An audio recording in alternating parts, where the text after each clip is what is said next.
What is happening, everybody? Good to see you all. Hopefully you can hear me well. You know how we are over here. This little shoddy tin pot live stream, we often start off with a muted microphone. We're sounding like we're underwater. But I think we probably got it. We hear you, Pepe, says Ryan Maxwell. Spencer Silvera, first one in today. Good to see you. Thank you for being so supportive and so energetic and so positive that you wanted to be the first one here. I appreciate that. Monkey Femele here as well, coming in the number 2 slot. Monkey, let me put this on live chat, as if that will make a difference, but there we go. Who else is here? Ryan Maxwell, of course, Ryan Maxwell. Always one of the leaders of this here pack. Brick Newton's here. Benny Danger, I'm just on my way to the beach, says Benny. We're going to talk about the beach a little bit later on. So stick around if you want to see that. FFOP Radio, good to see you, my dear. So glad to have you here. Monkey Femele, I look forward to this every week. Well, thank you for that. That's what we're hoping to do, is to build a little bit of a community here that, we get together for an hour or two once a week. We look at some really interesting stories, mostly TCAP related, and then we go about our way. We go about our lives for the following week, well rested, well informed. Hey, Polly's Cracker is here as well. Good to see you, Polly's Cracker. Polly's Cracker shared a video with me yesterday of his dog singing along with Ozzy Osbourne's Bark at the Moon, and it was amazing. I love that little dog, little Goldie. You could see Goldie here on the screen if you look in the bottom right, the little yellow robot. That's the Goldie bot right there. DDAI bot here sharing the link to the charities. The charities are, of course, the official band of the Bake Salmon Network and the music that we start with every week. And there you go. They are on tour right now. Actually, I think the 27th, what's that, 2 days from now? It will be, that was the last date I knew of. I think they might be in Utah tomorrow, and Las Vegas the day after, I believe. But take a look at my community tab if you have any interest. If you're in Utah, if you are in Las Vegas, you might be able to catch them tomorrow or the next day. But they have been on tour, a summer tour, and it's just fantastic. I love that band, and I'd like to say that they love me. Lucky Bagay is here, says, hey, Salmon. Konnichiwa. Sorry, I don't know Japanese. Hey, it's pretty close. It's konnichiwa. You have to extend that in, that n. Just an extra beat. Konnichiwa. But close enough, Lucky Big Guy. You know what? That's about how well I speak Japanese. As I like to say when I meet Japanese people, Nihongo ga skoshi wakarimasu. Demo mada jouzu jarimasen. Which means I don't speak much, or I know a little bit of Japanese, but I don't speak it very well yet. But of course, I've said that so many times that my enunciation is pretty damn good, so they always misunderstand and think, oh, he's being modest. No, I'm being honest. I am really being honest. Nihongo ga skoshi wakarimasu. What's up, Benny Danger? Steelers and the Ravens. Jameson's here. Salmon streaming. Well, I watch ya. Thank you, Ryan. Ryan says, no question, the highlight of my week. God bless you, Ryan Maxwell.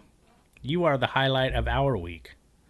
As is Brick Newton. We're the weird friends you don't let your other friends meet. That's right. Let's keep this between us.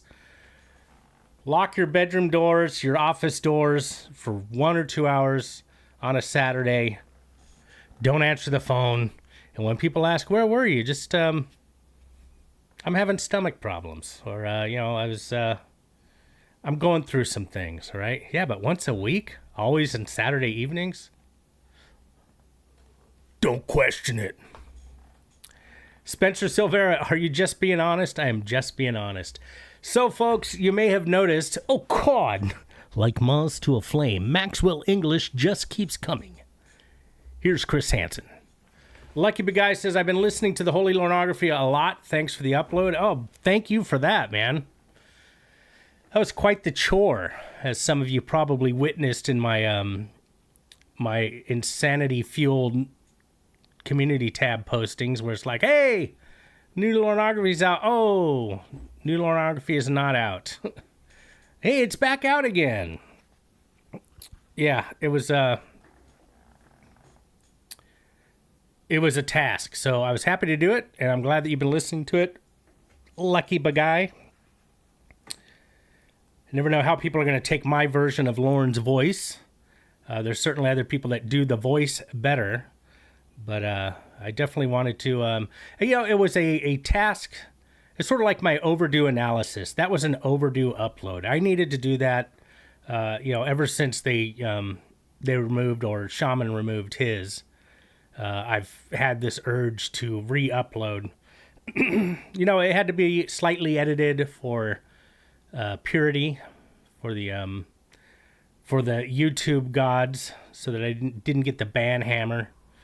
But you know what? I don't think it loses a lot, especially if you've already gone over the Lornography numerous times, like some of us have. Those words that got censored, you know what they are. You know what they are. And it can actually make for a refreshing new take on the Lornography. Cat G is here. Cat G, we got to know, how's he doing? How is Harold? We've all been sending positive vibes over to Cat G and Harold, and bless you. We love you, Cat G, and we love Harold, and we love all the kitties of your little kitty clan. So our best to you both. Jameson says you could still find shamans on his website. I think that's accurate. I think you can find all of his chat log readings over his chat log, as he used to say, the chat log readings over there on his website, and I highly recommend it. If you want to hear the original, the OG chat log reader, he was brilliant. He had, I don't even remember, 10,000, people following him at that time. That was early in the TCAP community, and the guy was pulling in thousands on his chat log readings, and it was just brilliant.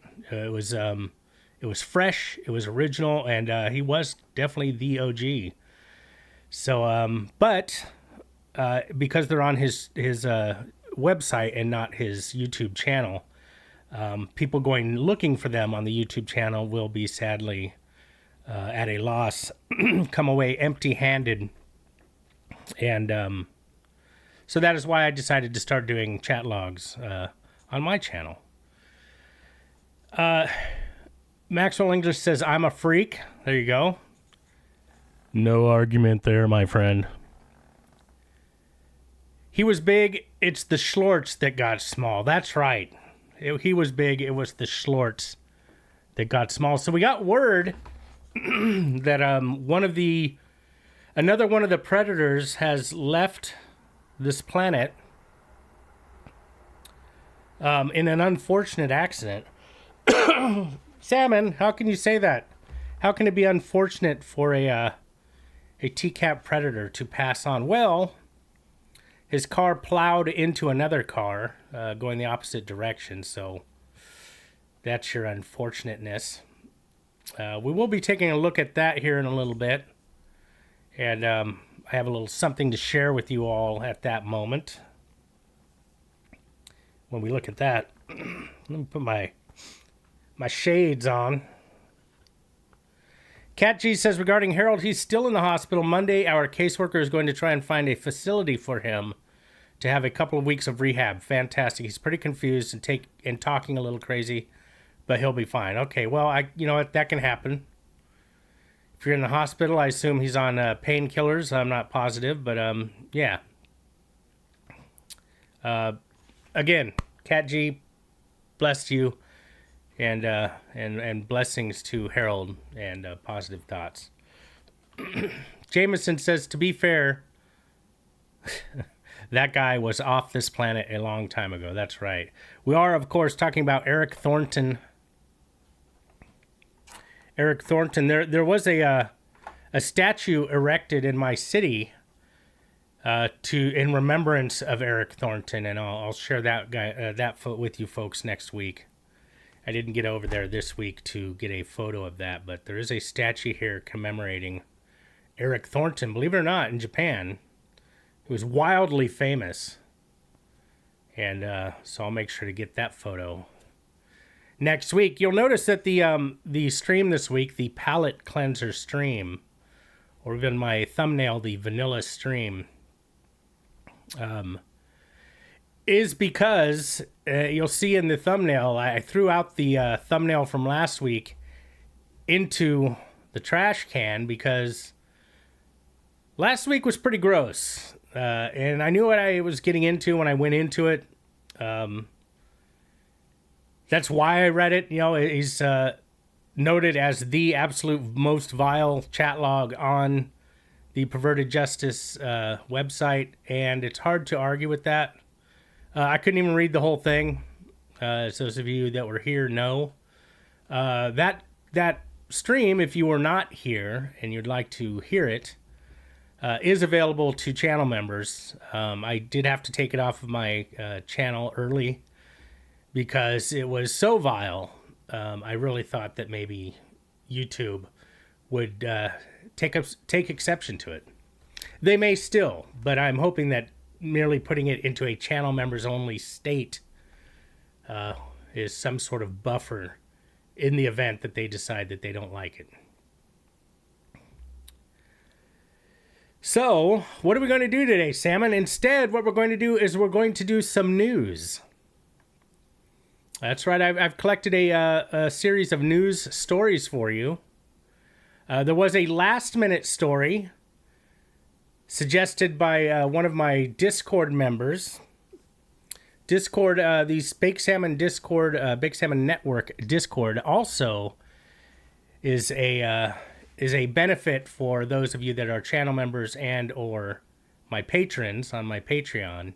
If you are a channel member or a patron and you have not been aware that you can be a member of the Bake Salmon Discord, send me an email at bakeline2020, that is BAKELINE2020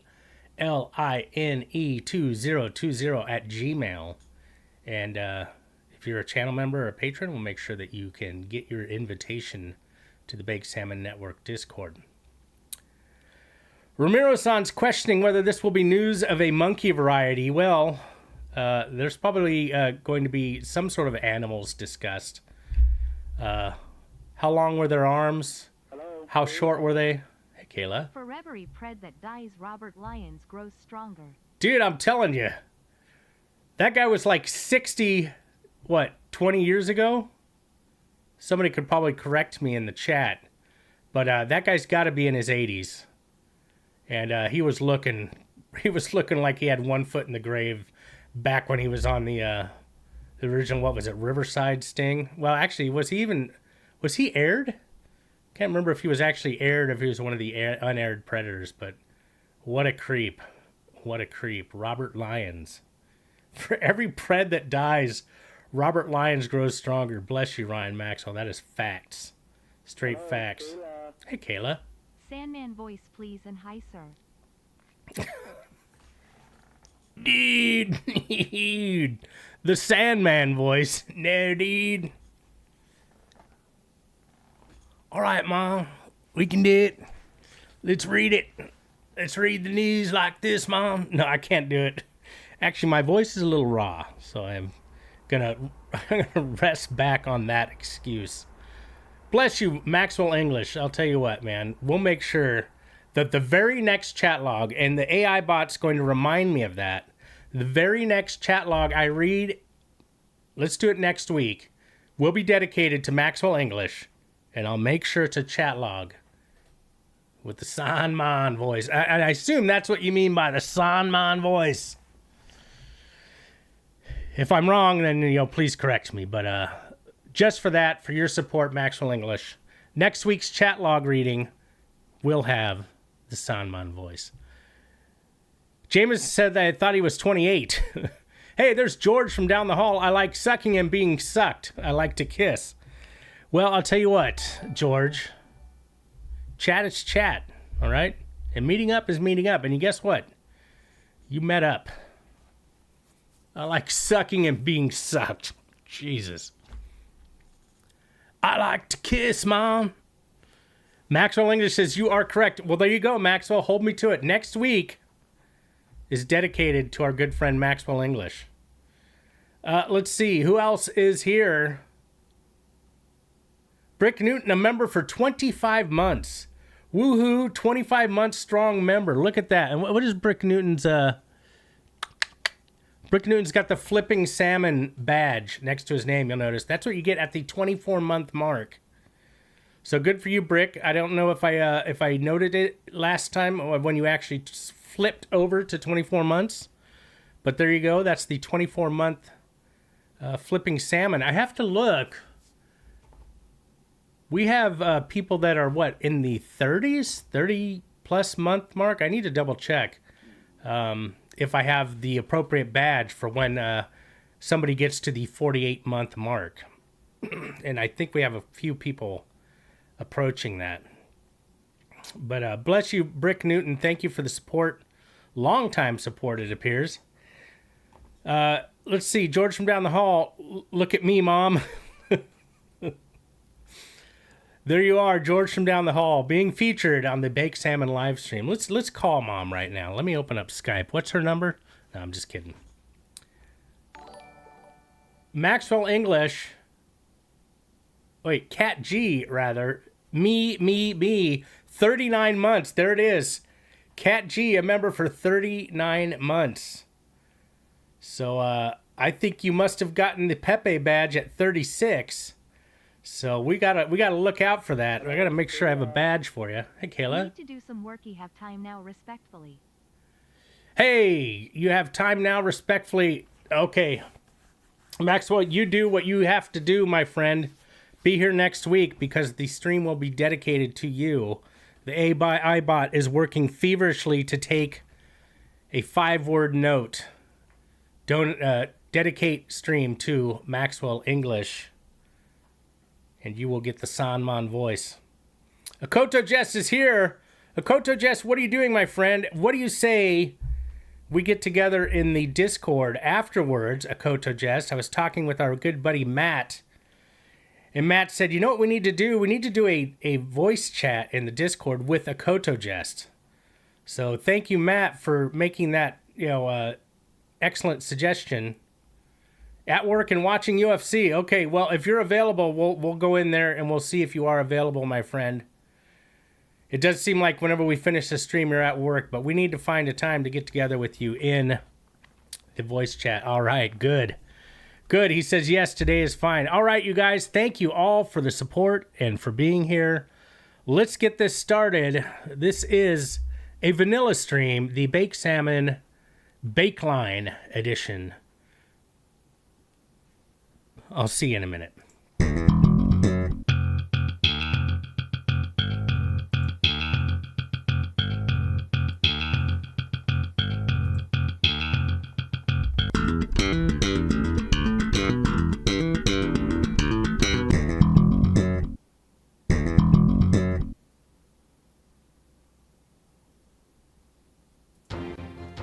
From the Baked Salmon Studios in downtown Tokyo, this is Bakeline. Here's your host, Baked Salmon. Hello, Kayla. Scott. Scott! No matter how many exclamation points you use, Maxwell, it's always going to sound like this. Hello, Kayla. Scott. Right on. Thank you, brother. Thank you for being here, and thank you for that. Who is Scott? And who's Scott? Jameson says, I'm not a fan of vanilla. I prefer Ben & Jerry's. Ben & Jerry's Funky Monkey?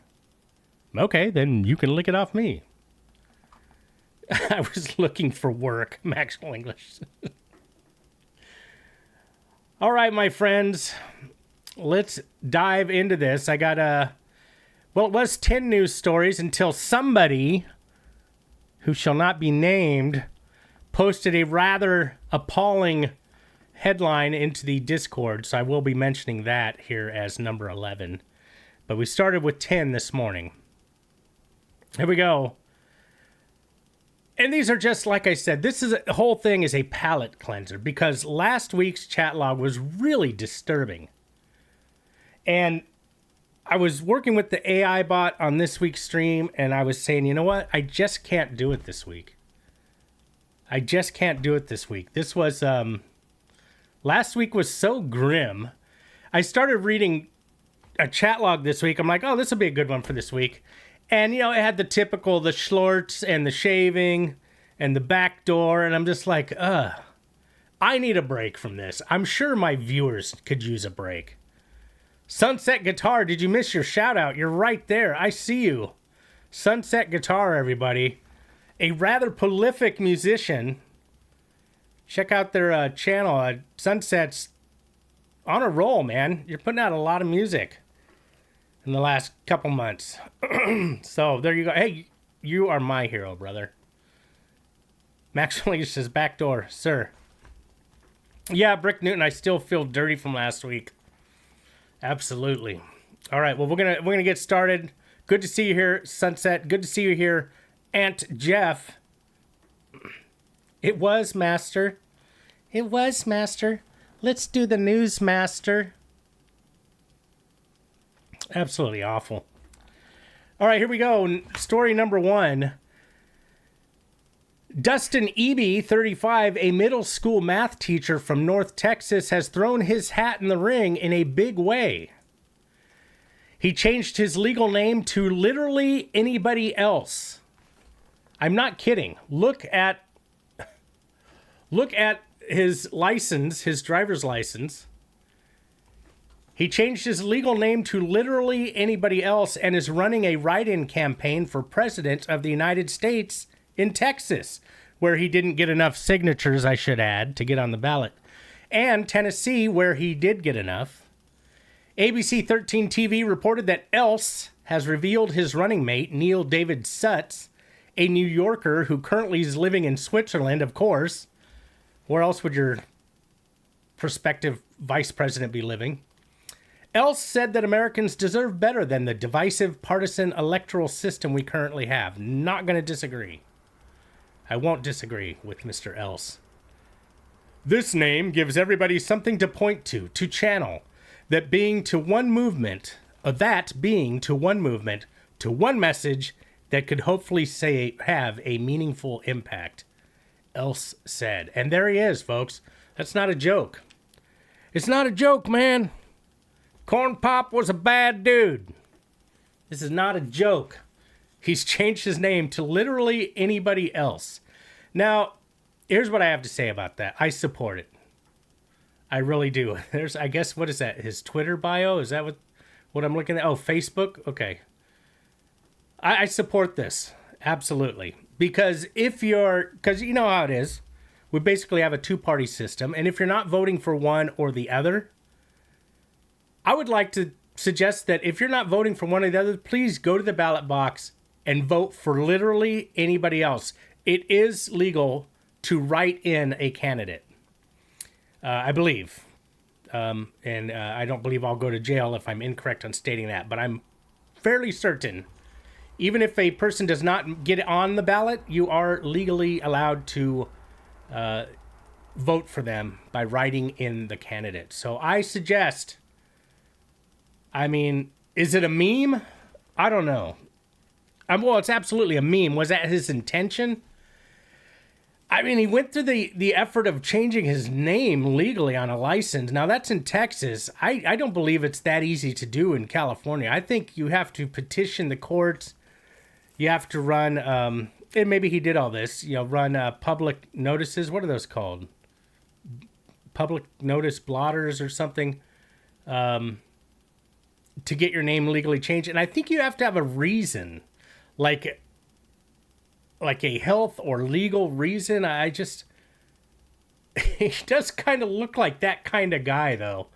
that would go through the trouble to name himself literally anybody else. But again, I'm not a literally anybody else backer, but if you're not for Trump and you're not for Harris, please, please, please vote for literally anybody else. I think that's brilliant. I would love to see more of this story, and I would love to see him make a valiant run for it. Probably won't happen, but you know, good on him. Good on him for memeing on the whole election process and the state of politics in America today. That's my take. I thought it was a worthy story. Let me know in the comments below if you agree. Oh my. Our second story here. Do we have any Star Wars nerds in the audience? Anybody out there a big Star Wars nerd? I say that very lovingly, and I think most Star Wars nerds would say, hey, man, I'm a Star Wars. St. Michael's TCAP channel. There you go. Our blessed St. Michael is here amongst us, friends. We are blessed.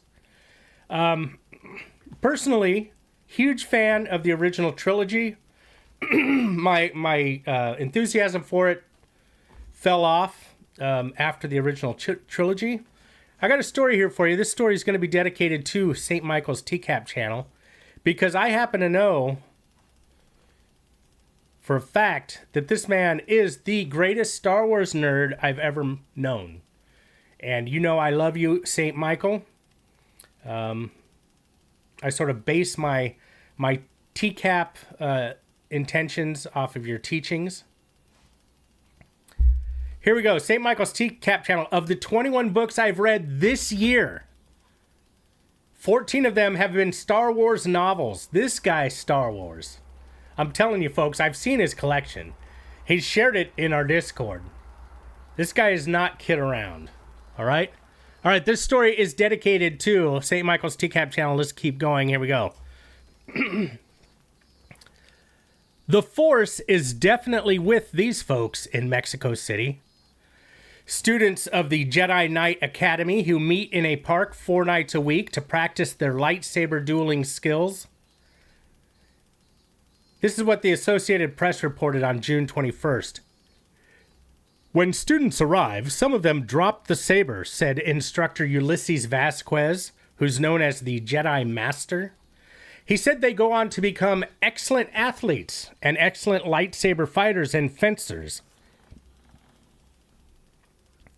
The sessions, which last 3 hours, are based on Jedi and Sith teachings. Vasquez and his best friend Gabriel Mendoza opened the academy in 2019, at which point lightsaber dueling has already been recognized by the French Fencing Federation as an official competitive sport. Now, I don't know what kind of lightsabers they're using, but I do know that lightsabers can get pretty damn expensive, right? So I'm assuming that they don't go full force. They can't bash those against each other. I don't know. It looks like they're kind of going at it. I like the acrobatics of it, you know, the spinning lightsaber and stuff. I'm going to say I'm totally behind this. I love when people have a hobby that they really get into. So I love cosplay. I don't do cosplay, but I think it's awesome. I love seeing people in cosplay. Back when I was in San Diego and we go to the San Diego Comic-Con and people are just fucking full force, all about it, you know, dressed up in their favorite costumes. It's brilliant. St. Michael's TCAP channel is assuring me you can buy combat-ready base-lit lightsabers for smashing around. That's pretty awesome. That's pretty amazing. And again, when I say Star Wars nerd, it comes from a little bit from a place of jealousy because I currently don't have a hobby like that, something that I'm passionate about, where I can, you know, I got my TCAP channel. Come on, Salmon, who are you trying to kid? But I don't actively dress up like, well, I did wear my, I did have my Jeff Stacy shirt on last week. Okay. Maybe I take it back. But I'm not having sword fights with other Predator channels, all right? Hey, thank you. Sunset Guitar says, major Star Wars nerd here. Bless you, man. I think this is great. I wanted to share it. I thought it was an interesting story. And yeah, I had some questions about it. But look at all these people. I mean, so if you guys are interested in something like this, there's probably something like this in the States. But the story that I acquired was from Mexico City. And the story was from June of last month.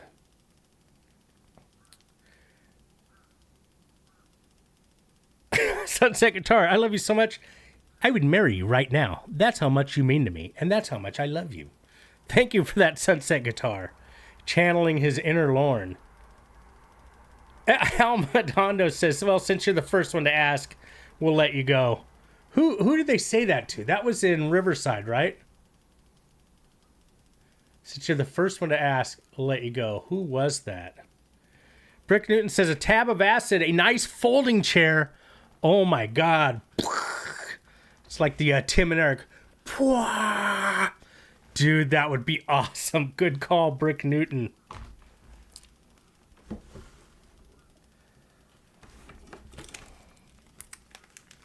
Hold on a second here. What is this?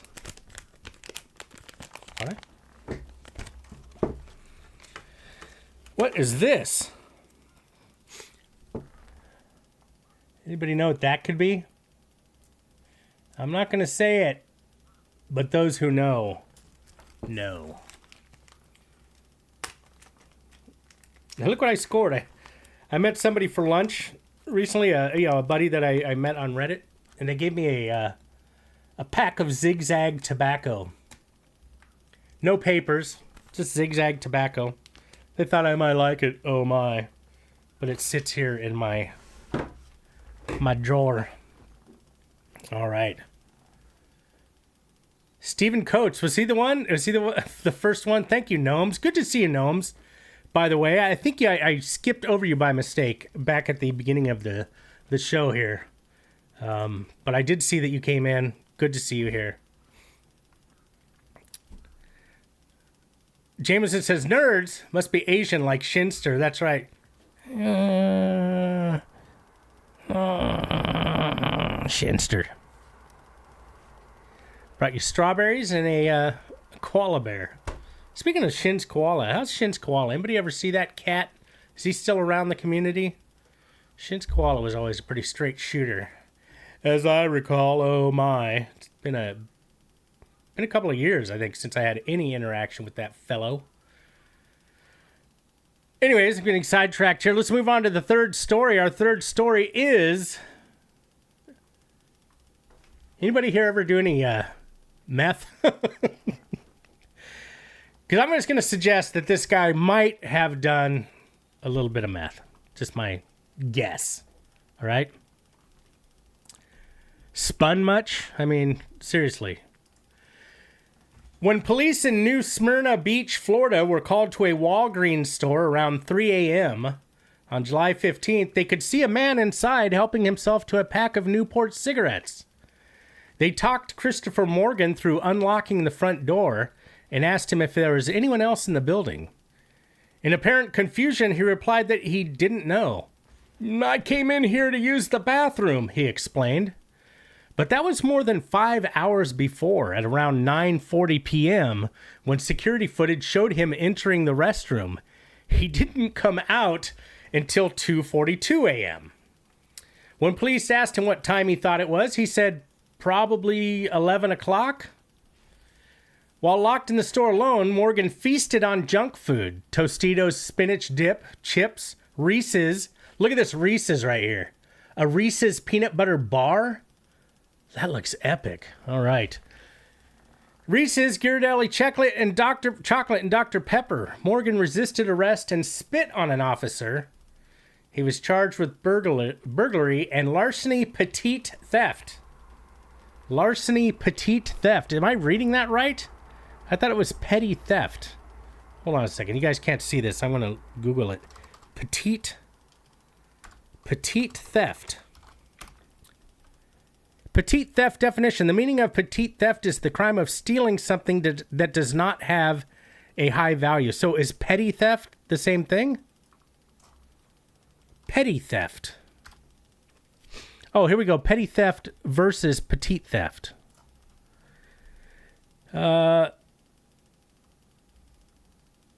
What is the meaning of petty theft? Petty theft is illegal taking someone else's property while legally being on the other party's premises.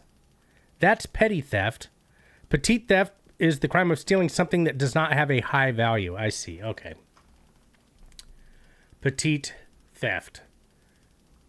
Let's see. Big Kahuna Burger says, is Shin's Koala still a regular on Andy's channel? I'm not a loanographer, so I'm not aware. Okay, yeah, I haven't seen any other live streams for a while. So, which explains why, I haven't run into Shin's Koala, but shout out to Shin's Koala, wherever you may be.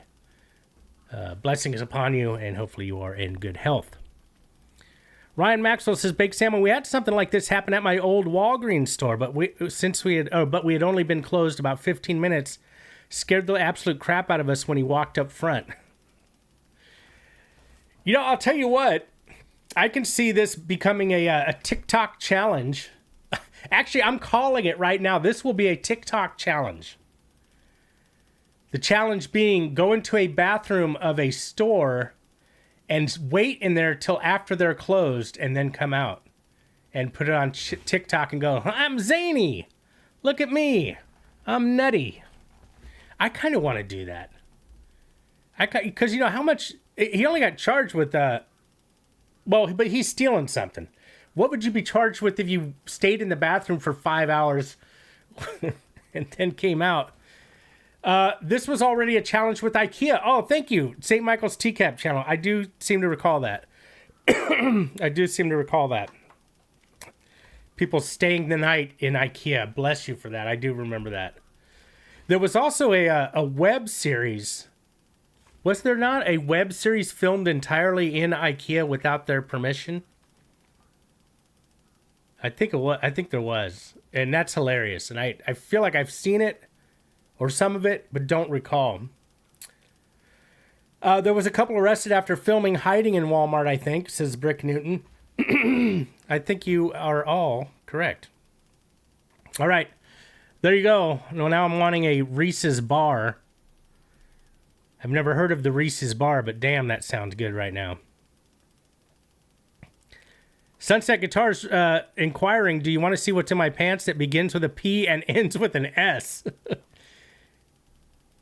The second letter is E. Did you get it yet? The third letter is N. No. Have you got it yet? Lol. All right, here we go, folks. News story number 4. At the Subversive Museum of Old and New Art in Tasmania, 3 paintings displayed in the women's restroom and billed as works by Pablo Picasso have been revealed to have been created by another artist, museum curator Kirsha Keichel. The Associated Press reported on July 12th that the paintings had hung in the women's only gallery. Now, think about that for a moment. Hang on to that for a moment. A women's only gallery for 3 years. Well, I imagine that a Picasso scholar, or maybe just a Picasso fan, or maybe just someone who Googles things, would visit the ladies' lounge and expose me on social media, Keichel said. A likely story. Especially because she accidentally hung one of the works upside down. Now, the ladies, the ladies' lounge originally offered high tea, massages, and champagne served by male butlers. The idea, Keichel said, was for men to feel as excluded as possible.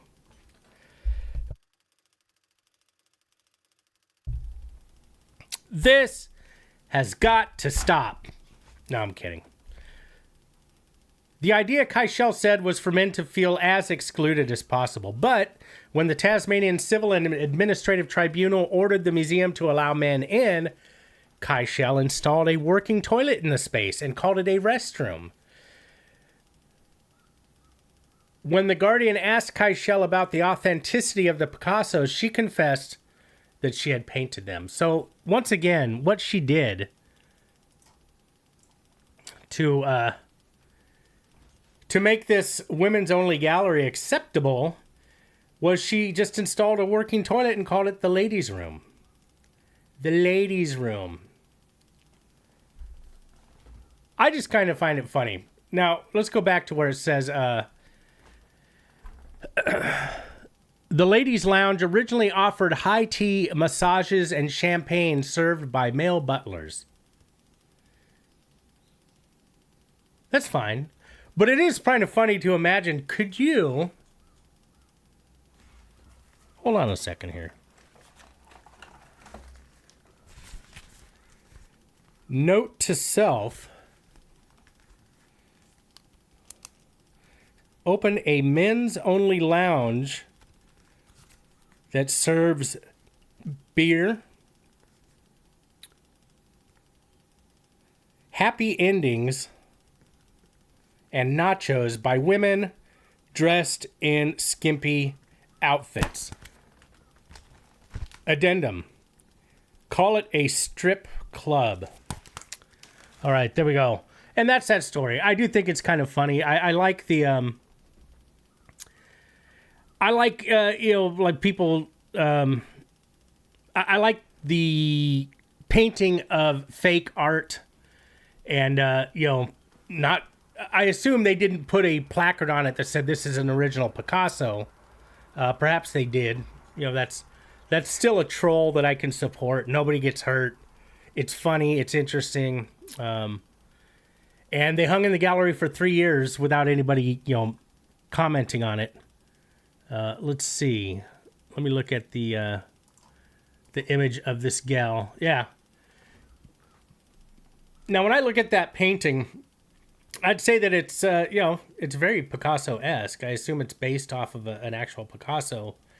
And, I don't know. Unless it had a brass plaque denoting, but even then, a place called the Ladies' Lounge that serves high tea, massages, and champagne to women only, they're not going to have 3 original Picassos. So I think my bullshit meter probably would have gone off. But good for her. It's funny. You can tell she's very artistic. Oh, my. And there you go. But she's a ginger. Oh, sick. I'm kidding. By the way, hopefully no gingers were offended by my use of Cartman's reference to the Daywalkers in that last overdue analysis video. I thought it was funny, and I stand by it. Here we go, folks. We're moving on. Oh, my. That was probably the weakest of the stories. Let's see how this one does. At a zoo in Liaoning province in China, a pair of penguins tied the knot in early July with all the traditional trimmings. And they already had the suits. Laugh out loud. The South China Morning Post reported that the event was held in the Birds Pavilion with the standard red double happiness character, whatever that is. 8 banquet tables filled with fish and shrimp and dozens of penguin guests. The breeder gushed that he had watched the couple getting to know each other, falling in love, and then walking down the aisle together. Oh, my. And there is the happy couple. But there's more. This is a cis penguin couple. Let's get some representation. Now, the AI bot, which, sweeps and scans the net for related stories at all times, 24 hours a day, 23 hours a day. Gets a break once in a while. But the AI bot informed me that there was a story previously of a little gay couple. Here we go. Gay penguins married. As told to the Penguin Post, yes, that's right. There's an actual word, what is it, blog spot or something called Penguin Post. For all your penguin needs, oh my, check them out. As told to the Penguin Post, a pair of male penguins who have been a long-term couple have been given a wedding ceremony by their keepers at a Chinese zoo.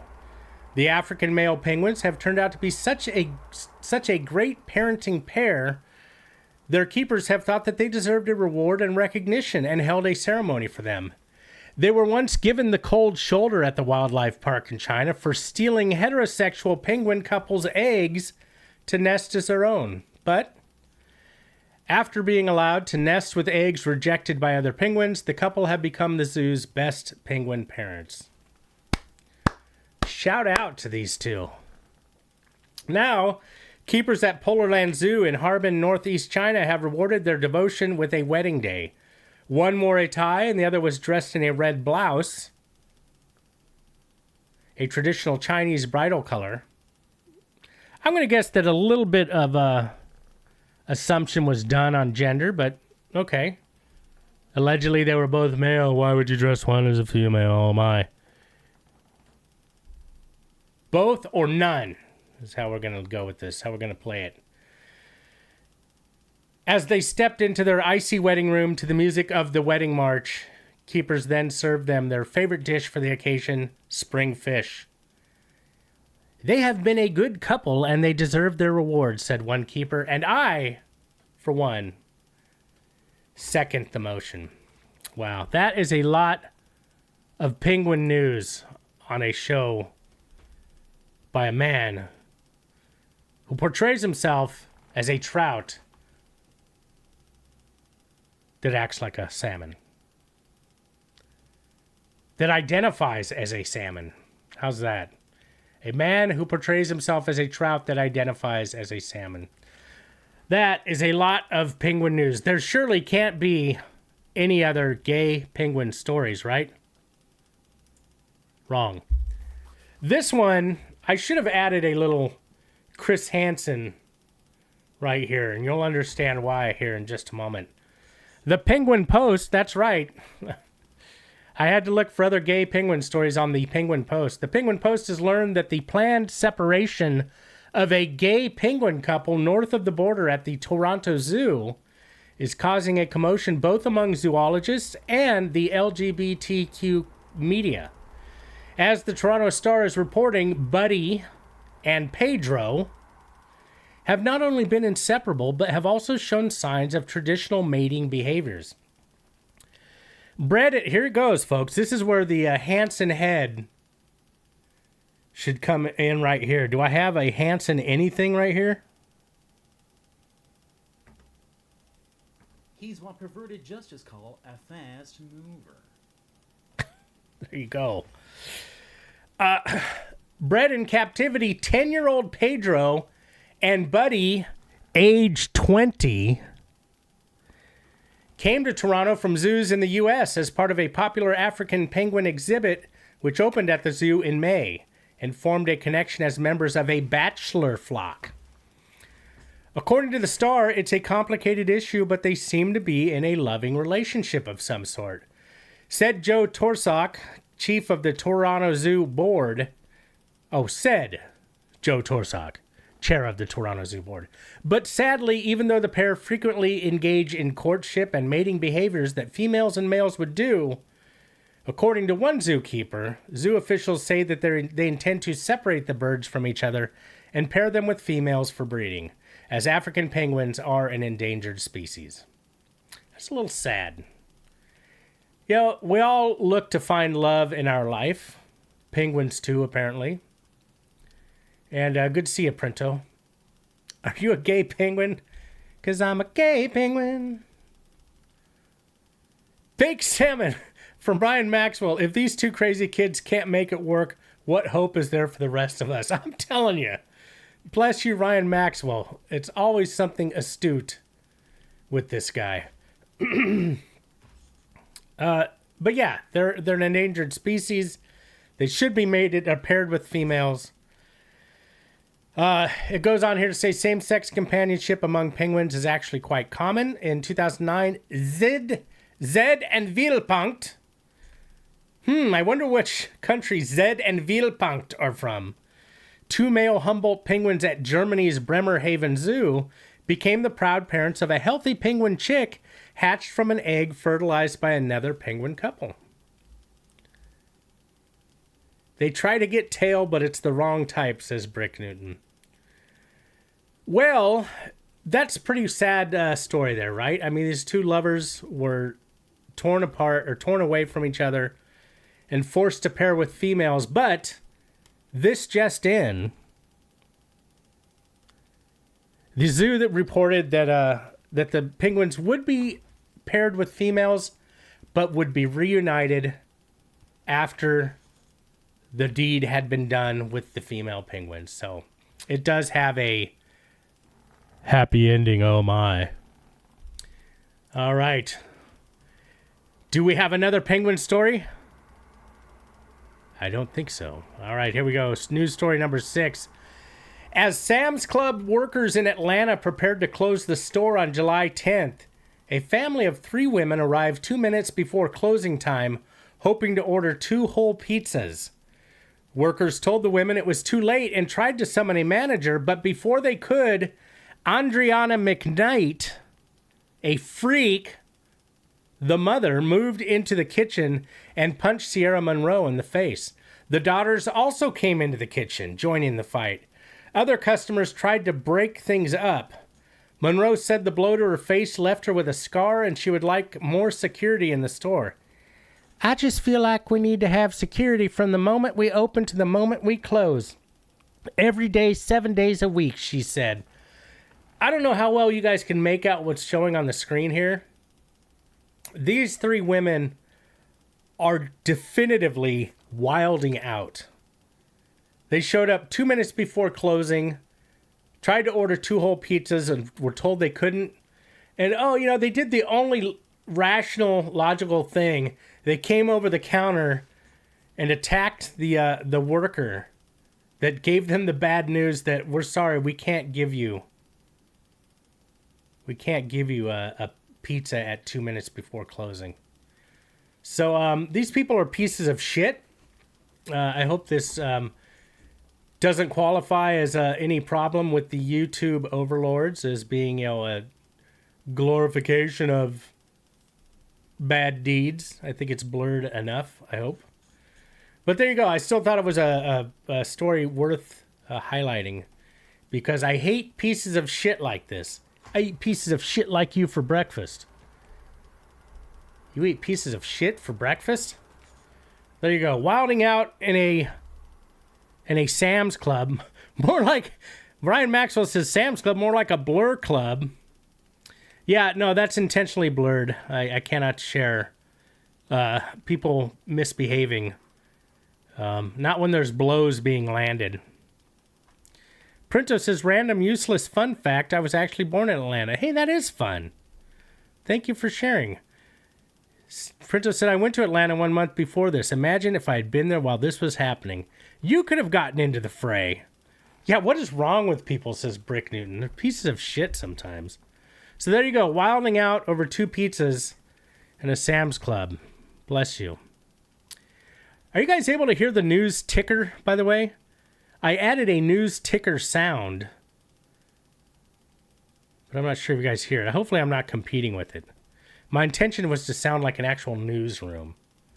Ryan Maxwell, can you confirm? No ticker. Damn it. Oh, well. No ticker. Well, next time. Next time we'll get it. All right, here we go, folks. Again, this is the Palate Cleanser live stream where we're just looking at curious news oddities to help us try and forget the horror show that was the Fleet Captain chat log from last week. Feral people breeding more feral people, exactly. What if I do this, Ryan Maxwell? But we won't do that. All right. That's probably too loud. Let me turn that down a little bit. How's that? It's supposed to sound like a newsroom. I lost my AI bot. Where's my AI bot? AI bot. All right. Well, if you can't hear the ticker, it's there, but it's just, it can't be heard. AI bot, can you confirm, is that too loud? All right. I'll leave it at that unless I hear otherwise. Let's move on to story number 7. Honest Abe Auto Sales. With a name like Honest Abe. Honest Abe Auto Sales in Indianapolis is settling, thank you, AI bot. Let's start over. Honest Abe Auto Sales. With a name like Honest Abe, it's got to be above reproach, right? Well, Honest Abe Auto Sales in Indianapolis is settling a lawsuit for bait and switch tactics, falsely advertised prices, and preying on customers with poor credit ratings. The Indianapolis Star reported on July 17th, more than 250 customers who were taken in by the misnomer are now being paid back to the tune of $471,000. The fact that they call themselves Honest Abe just makes the facts of this case especially rich, said Attorney General Todd Rokita. Hello, Kayla. News? What's that? No ticker. News? What's that? No ticker. Thank you, Ryan Maxwell. Absolutely. There is no ticker. If you hear a ticker, it's in your brain. Your mind is frying. Printo says, also while going on random diatribes about my life, today I got the movie Challengers on DVD for $20. I don't know what that movie is. Movie Challengers. They still sell DVDs? Challengers. The film centers around a love triangle between an injured tennis star turned coach, her low-circuit tennis player ex-boyfriend, and her tennis champion husband. Also 13 years of their shared relationship, culminating in the latter two's match at the ATP. Okay, interesting. Challengers for $20. When is this movie made? It was made in 2024. Released in March 2024 in Sydney, April 26, United States. Well, good for you. Sounds like you got a good deal on a very new film. Challengers. Interesting. I haven't heard of it.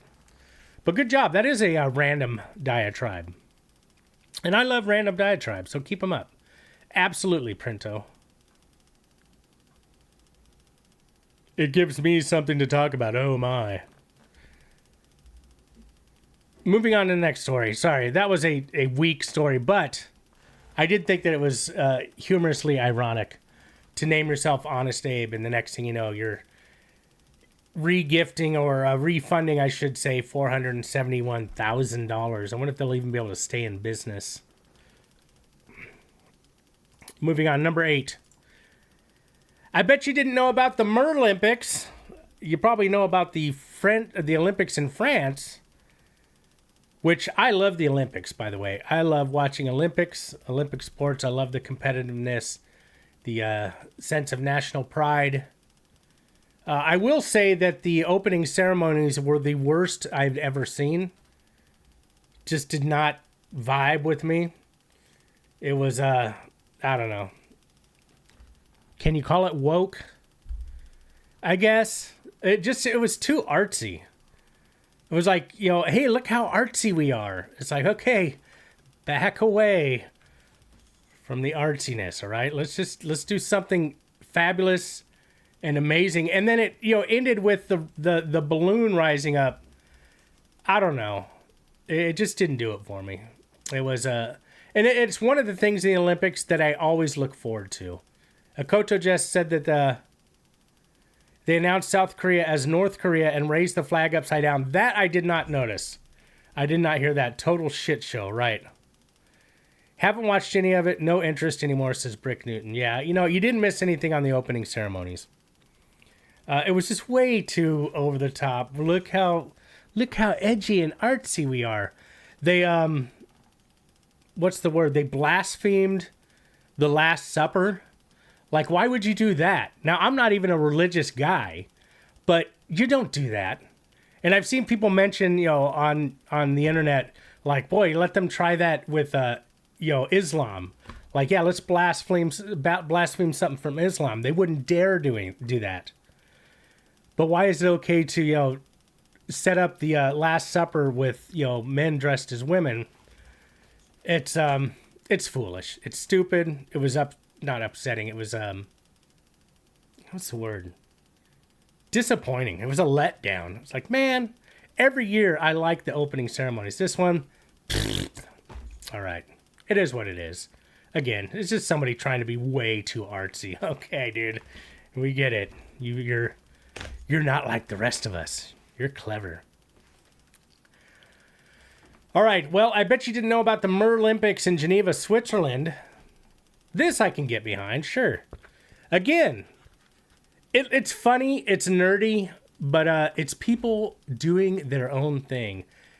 Mermaids going their own way. It's the MGTOW movement. I think that's what I'm going to call it, MGTOW. Nobody's used that yet. Mermaids going their own way. The event, in existence since 2015, is designed to prove athleticism among mermaid competitors. Is that a furry thing? Are there furries that go for the mermaid aesthetic? I guess they probably would have trouble getting around Furry Con. They might have another furry push them along on a utility cart or something. Are there fish furries? Are there salmon furries? I gotta look this up. Salmon furry.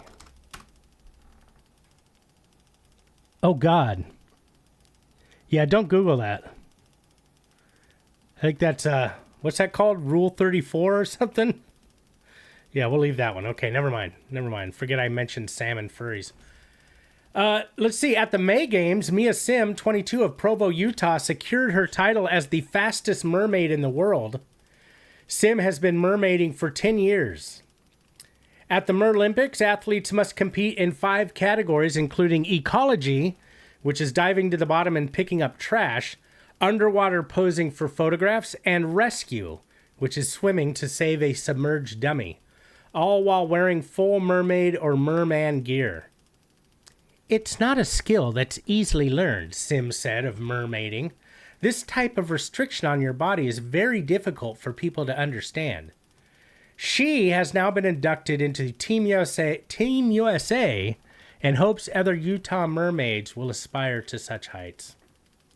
So, is it nerdy? Absolutely. Is it okay? I'm all for it. Fly your freak mermaid flag, people. Yeah, I do. I support it. I love people doing their thing. Doing their thing. You want to put your thing in his mouth? What do you mean by that? All right, here we go. Oh, this is a good one. We're almost at the end of the news stories here, folks.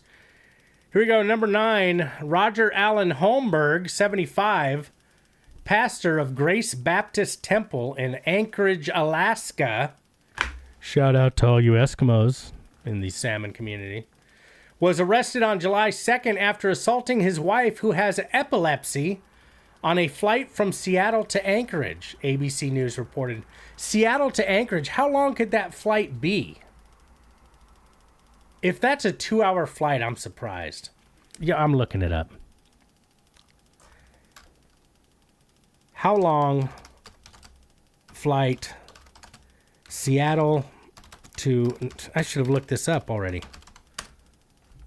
3 hours, 35 minutes. So, he was arrested on July 2nd. Now, remember, he's a pastor of a Baptist church in Anchorage, Alaska, right? Assaulting his wife, who has epilepsy, on a flight from Seattle to Anchorage, ABC News reported. The conflict started when Holmberg's wife got upgraded to first class, and he didn't. Shortly after liftoff, Holmberg appeared in the first class cabin and asked his wife, "How the hell did you get the upgrade?" She answered, "Well, I'm a Gold Point member. Don't speak to me like that." Holmberg returned to his seat, but then approached again, asking his wife to read what was on his phone, after which he gave her the finger. During the third confrontation, according to the complaint, Holmberg, quote, attempted to swing his arm towards the victim and struck the top of the victim's head with his hand. An off-duty police officer, back the blue, by the way, off-duty police officer on board told Holmberg if there were any more incidents during the flight, he would have to wear handcuffs. An FBI agent met the plane when it landed and arrested Holmberg on one count of simple assault. Alaska Airlines said it had banned him from its flight. That's awful. What a piece of shit. And look, she looks quite a bit younger than him. You piece of crap. There he is, Alan Holmberg Sr. A pastor of a Baptist temple. I bet those sermons are full of fire and brimstone, you would suspect, right? There he is. You can't see, but behind her back, he's punching her. In her lower back. You can't see that. Right here, too. He's grabbing her hip and twisting it with his fingers. You smile, damn it. What a piece of shit. What a piece of crap. I wonder if he lost any parishioners after that. One would hope, right? One would hope. One would hope. Here we go, folks. We're almost there. Number 10.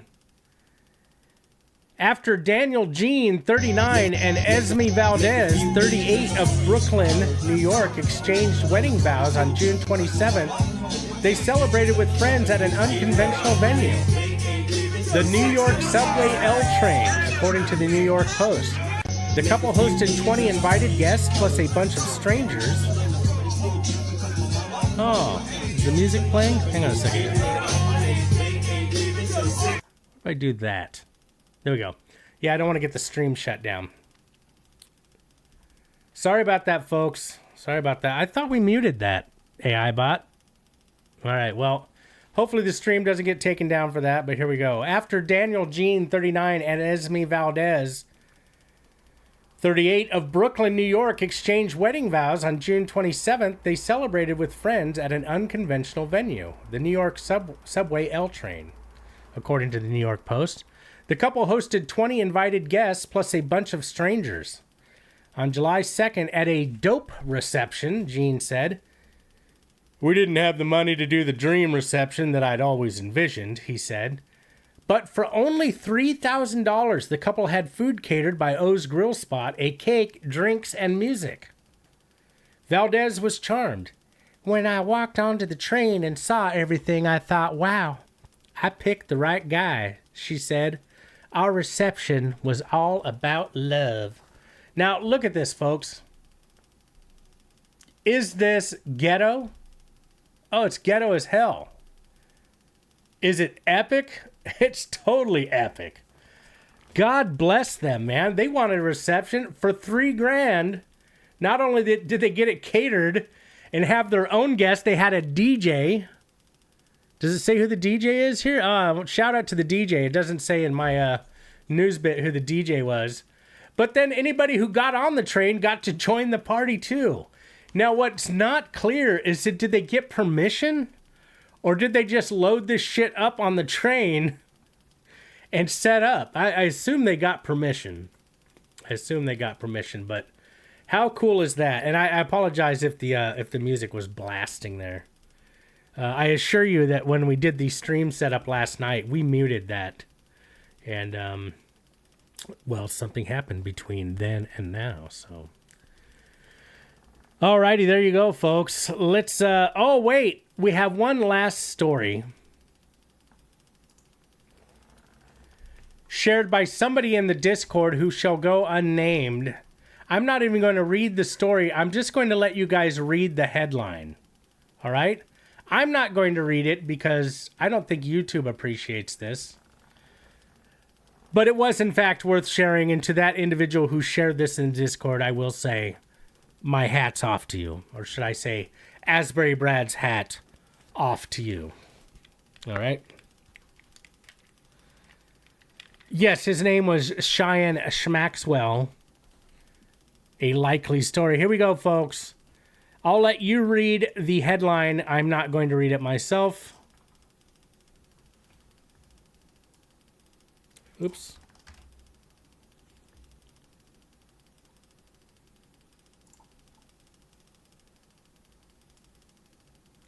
Why does it keep doing that? I'm trying to grab. just the headline to zoom in on it. Can you guys read that? Is it big enough?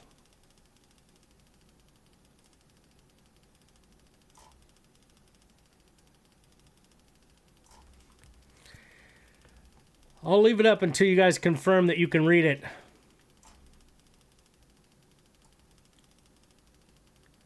Oh, we've got it. Yeah, there's a tragic sense of grief today as Japan's adult movie industry is mourning over the loss of a popular actress who died in an accident while shooting a scene for an upcoming film. That is tragic. That is very tragic. So, Brick Newton, what a way to go. All right, you guys, there you go. That, in fact, was all the news that I have for you. And now my soundboard doesn't work. What a shit show. What a filthy, dirty little tin pot live stream this is. But let's look at something else, folks. Let's look at a little something else over here. We're going to do a little journey over to the fans of Handsome vs. Predator subreddit before we call it a day. Because I promised you a discussion about one of the recent predators to have escaped life. Before we get to that, let's take a little poll. Jeff Sokol's Sting. Now, get your head wrapped around this. The Jeff Sokol Sting is now a movie, but choose one director. Here's your choices. I'll let you guys decide. M. Night Shyamalan, Michael Bay, Steven Spielberg, Tarantino, Christopher Nolan, or Kubrick. Who's gonna be the first to respond? Who would be the director of the Jeff Sokol Sting movie? She turned blue because she got too cocky. Too cocky. I think that's what that genre is called. Too cocky. Or blue cocky. The Jeff Sokol Sting is now a movie. Who will be the chosen director? Oh my. M. Night or Kubrick? Brick Newton says, let's go with M. Night. Vote. Oh, Tarantino was the choice. But there was a comment down here, right here. I'm with you, Brick Newton. Shyamalan. Because of the twist ending. That's right. The twist ending will be that Jeff ordered the large pizza the whole time. That's from Independent Factor and Covington Head Doctor. Covington Head Doctor. And Potential Penis says the twist would actually be that Jeff was dishonest and dirty. All right, good job. There you go. You guys want to do one more poll? Roman Polanski would be more appropriate. I think someone suggested that down here. Yeah, there's Roman Polanski right there.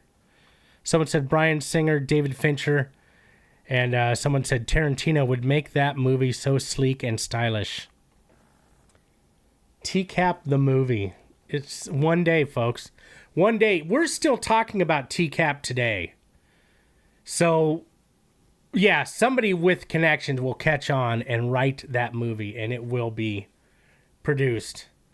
And it might be loosely based, but something's going to happen. I mean, think about that. Lauren Armstrong, the movie. Lauren Armstrong, the movie? Yeah, I mean, Jeff Sokol, sure.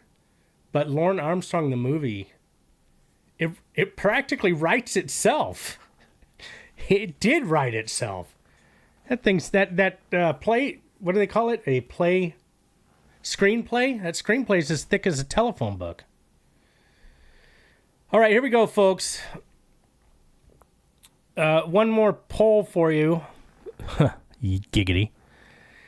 Will Lorne ever quit smoking? Your choices are yes, ma'am, no, honey, or no, but he will smoke less as he ages. Who's going to vote?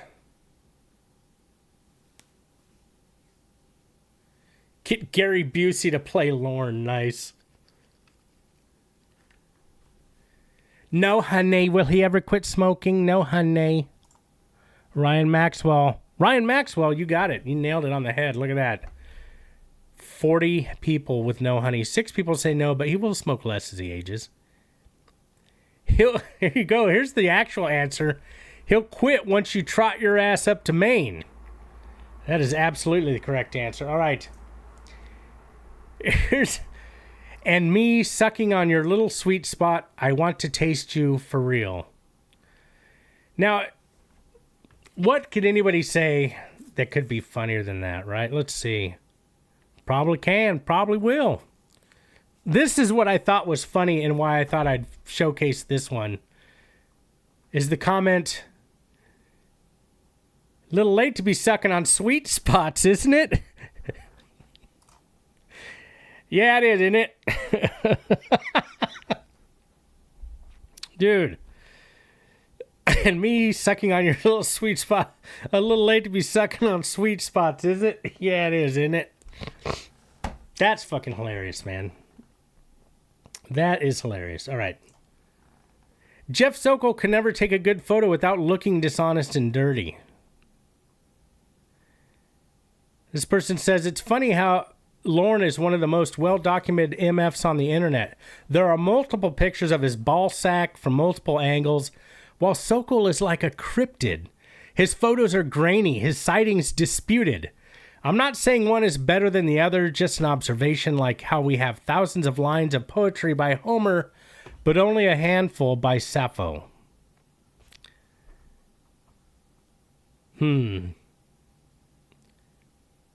at that. That is such a brilliant take right there.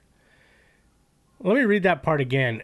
Sokol is like a cryptid. His photos grainy, his sightings disputed.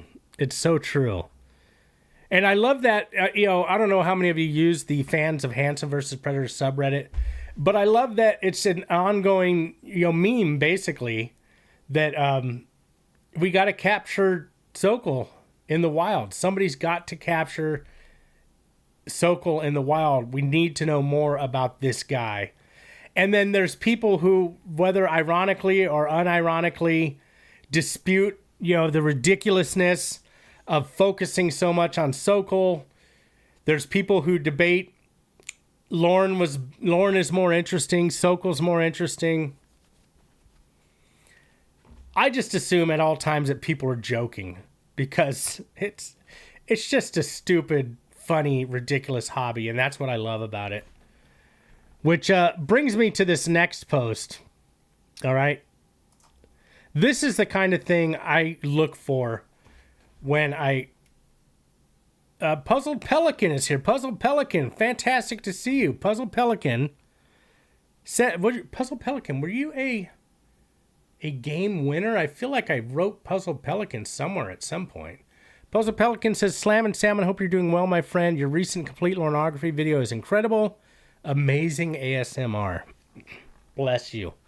It's what I was hoping for. I, for one, know that I used to fall asleep to Shaman's reading of the lornography. And I felt that, the community was being robbed of that opportunity. So it's basically a tribute to Shaman. Lol. All of that is straight Shaman. I do a little bit different of a Lorne voice in him, but it certainly was spawned from his, and I appreciate you stopping in and saying so. Puzzled Pelican, everyone. If I had if my soundboard worked, I'd throw up a sound for you, but it's not working.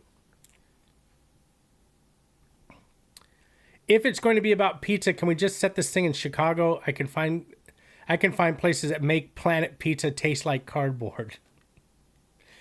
Nice. Well, hopefully there will be a Sokol movie, all right?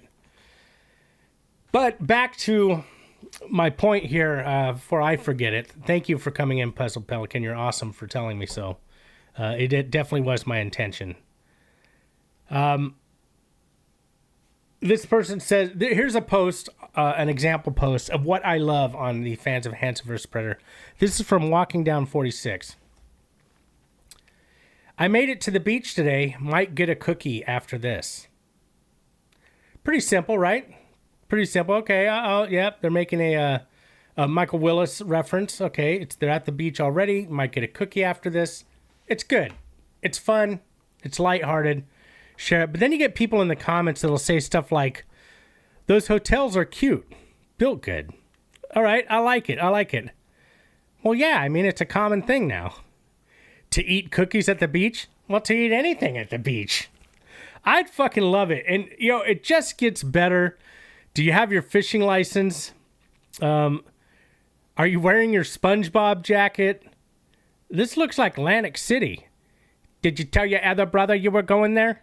This looks like Atlantic City. So, I mean, it's always the same vibe, you know? Who can think of the TCAP comment that's going to, you know, take them all? And I applaud it. I highly support fans of Handsome versus Predator.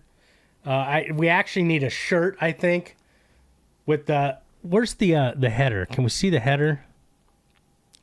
Right there. A shirt with that across the top. All the many faces of death there at the top with the little nervous Nelly and the r/fans versus Predator. Just that on a t-shirt. If somebody doesn't make that, I think I'll make it because I would wear that. I think it's brilliant. I love this subreddit. I think they're funny. It hasn't... I mean, it's how many years has it been? Like I mentioned in the overdue analysis, I have been in the TCAP community for 7+ years, I think. Maybe the AI bot can correct me, but I'm going to say it's 7+. And it still doesn't get old. It doesn't get old. And we're going to touch on some more commentary here in just a minute. Let's go to this second to last subreddit. I mean, fans of Handsome vs. Predator post. And that is this one, Jeff Sokol before and after his arrest. All right, look at this collection of Sokol pictures. You know, I found it interesting. Did you have a nice Christmas? What's up, Spinner? Good to see you. Spinner has been a winner in the baked salmon fun and games portion. We'll probably bring that back at some point, folks. I just put it on hiatus. It hasn't been canceled for good. But here's some good pictures of Sokol before and apparently after. I don't know. His arrest. This person says, I live on the south coast of Massachusetts, and I've seen Pizza Guy Jeff on 2 occasions. So they're calling him Pizza Guy Jeff. This is possibly an actual sighting. Because they're calling him Pizza Guy Jeff. Nobody calls him Pizza Guy Jeff, right? Except for someone who doesn't comment on Pizza Guy Jeff that often. So they said they've seen him twice in south coast of Massachusetts. Once at a Starbucks on Cape Cod that my girlfriend worked at. He gave the name Sonny instead of Jeff. We both didn't confront him with the knowledge of recognizing him, but I'm sure by our faces and reactions to each other that he knew he'd been spotted. The second was at a Subway in Fall River where he was picking up an order as a DoorDash driver. Without a shred of doubt, it was him both times, just trying to live his life incognito, but something tells me the members of TCAP fandom recognize him often. But see, it's unconfirmed. It's really unconfirmed. Was he actually sighted? Here we go. Red Sox fans left to right. Jeff Sokol, Evan Sokol, and Brian Lanier after the Great American Ballpark game on June 14th. I don't know what this is from. And like somebody makes in the comments, where do people find these pictures? How are people finding these? They just can't let it go. And I for one am glad that they don't. Here he is. Now, is that pre or post arrest? I don't know. And here's Sokol captured in a photo with Lorne. All right. But let's go back to the first image here. Right here. And somebody says, okay, look at that picture again, right? Somebody says in the comments, where is it? Oh, shit.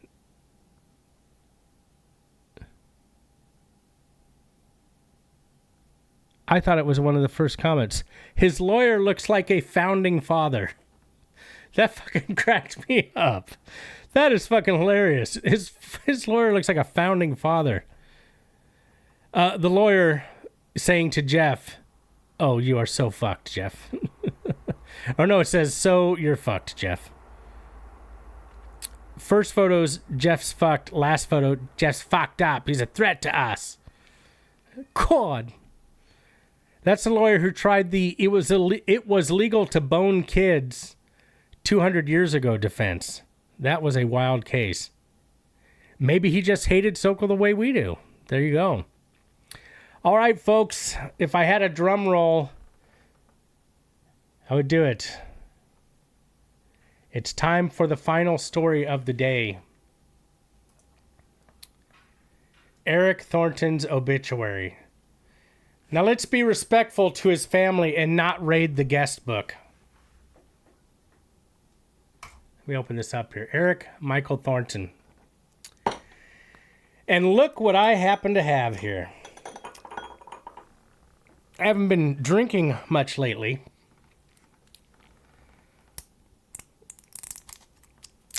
But I thought today was a special day. I brought this out. Actually, I picked it up last night when I was on my bike ride, knowing that I'd be enjoying this story with you all. I know it's not Absolute Citron, but here we go. Rest in piss, as they say. Eric Thornton. Eric Thornton has escaped the earth. And here is our evidence. Now, it does look a bit scrawny. So I don't know if he was suffering something that caused him to run head on into the other lane of traffic. But fuck, this smells like rubbing alcohol. This is what he brought, the decoy? Absolute Citron? Well, it's not Citron. I tried to find Citron. I didn't want the big bottle. But the big bottle was almost as small as the small bottle, so I got the small bottle. Here we go. Ah. Woo! Mercy! Thornton, jeez Louise. Good heavens. So yeah, about a week ago, I said, you know what, dude, you drink about every day. I wasn't drinking much. We're talking 1 or 2 cans. But I'm like, that is a habit. So a week ago, I said, don't drink. And you know what? The first couple of days, I'm like, oh, I got to crack a cold one. I'm like, well, settle down, dude. Settle down. So thank God I wasn't at a point where, because I hardly drank anything in America. But since I got to Japan, it's like, oh, yeah. Because you know what? You can drink in public in Japan. You can be drunk in public. You can pass out in public in Japan. And as long as they can get you up on your feet and get you to a train, even the cops will get you to a train. Now, you will go to jail if you don't get up. But I'm here to party. But I felt like it was appropriate to give this predator a send-off. Sort of a, I don't want to say a celebration, but yeah. As they start, as they drop like flies, like moths to a flame, they just keep dropping. We had, who was most recent before him? Somebody help me out. Who died before Thornton? Who died like, whenever it was, 3 weeks ago or something? Fuck, I can't remember. Whew. But the list grows. The list grows longer. You know, Maurice Woolen, Twink Toilet, Chuck Harding, Thornton, Jeff Stacy. Help me out, people. Who else has passed on? Did I say Maurice Wolin already? Hey, Brick Newton, we'll see you next week, buddy. Next week will be a chat log dedicated to our friend Maxwell English. Yeah, Robert Lyons outlives yet another. I think it was Ryan Maxwell that said earlier, let's see. For every pred that dies, Robert Lyons grows stronger. Warwicker, thank you, Ryan Maxwell. I was trying to remember. Warwicker passed on. But there you go, Eric Michael Thornton. But let's go back to the post on the obituary. Eric Thornton's obituary. Let's be respectful to his family and not raid the guest book. Here's my thoughts on that, and I'd like to hear you guys' thoughts in the chat. And be honest. If I'm wrong, you tell me. We're TCAPists, right? I mean, the majority of us, this is, a weird little hobby that we enjoy. And a lot of the fun of the hobby is TCAP quotes, right? Now, if there wasn't, as far as we know, as far as I know, there wasn't a actual victim to Thornton's predation because it was perverted justice on the other side of the chat that he had, and it was Chris Hansen on the other side of the door when he sat down and discussed his absolute citron amongst others. But the actual victims in his predation were his family, people who I would guarantee, almost certainly, let me go back to the small monitor. Almost certainly did not support anything that he was doing. And now that he's passed away, they have to deal with the loss of a loved one. And, I read I'm not going to read his obituary, but I read his obituary. There's people that loved this man, right? And to my knowledge, he didn't continue on a path of someone like, what's his name? Dude, all their names are escaping me. Who's some of the worst guys? Well, just imagine some of the worst guys. Daddy's thirsty for a shot of Jaeger. I was going to leave this to later. Look at that. Look at that, buddy. I got you, Big Kahuna Burger. Let's go ahead and crack this open before I can continue my diatribe. Right here. Daddy's thirsty for a shot of Jaeger. Westerbeck. There you go. Westerbeck was the one I was thinking of. As far as I know, Thornton was not a habitual predator. He didn't do anything, but he did something stupid, right? So, I feel for the family of this man, because when you read his obituary, there's clearly people... Yep, I remember this. It's been ages since... Does Jaeger mix with Absolute vodka? Oh, that's weak. That was like $3. Actually, with the conversion rate, it was about $2. But there you go. It's actual glass, though. Nice little glass bottle. I'll put it in my bookcase over here.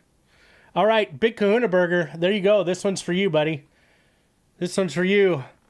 As a farewell send-off to Eric Michael Thornton. Jaeger is deadly, says Puzzled Pelican. Here we go, Puzzled. Puzzled, how long has it been? It's been a literal minute, hasn't it, since we've seen Puzzled Pelican in the chat? Or has it not? Maybe it's the absolute citron talking. Salud and good riddance. There you go. Here we go, folks.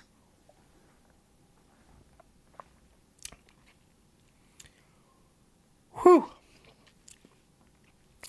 Man. There you go. I thought that was worth it.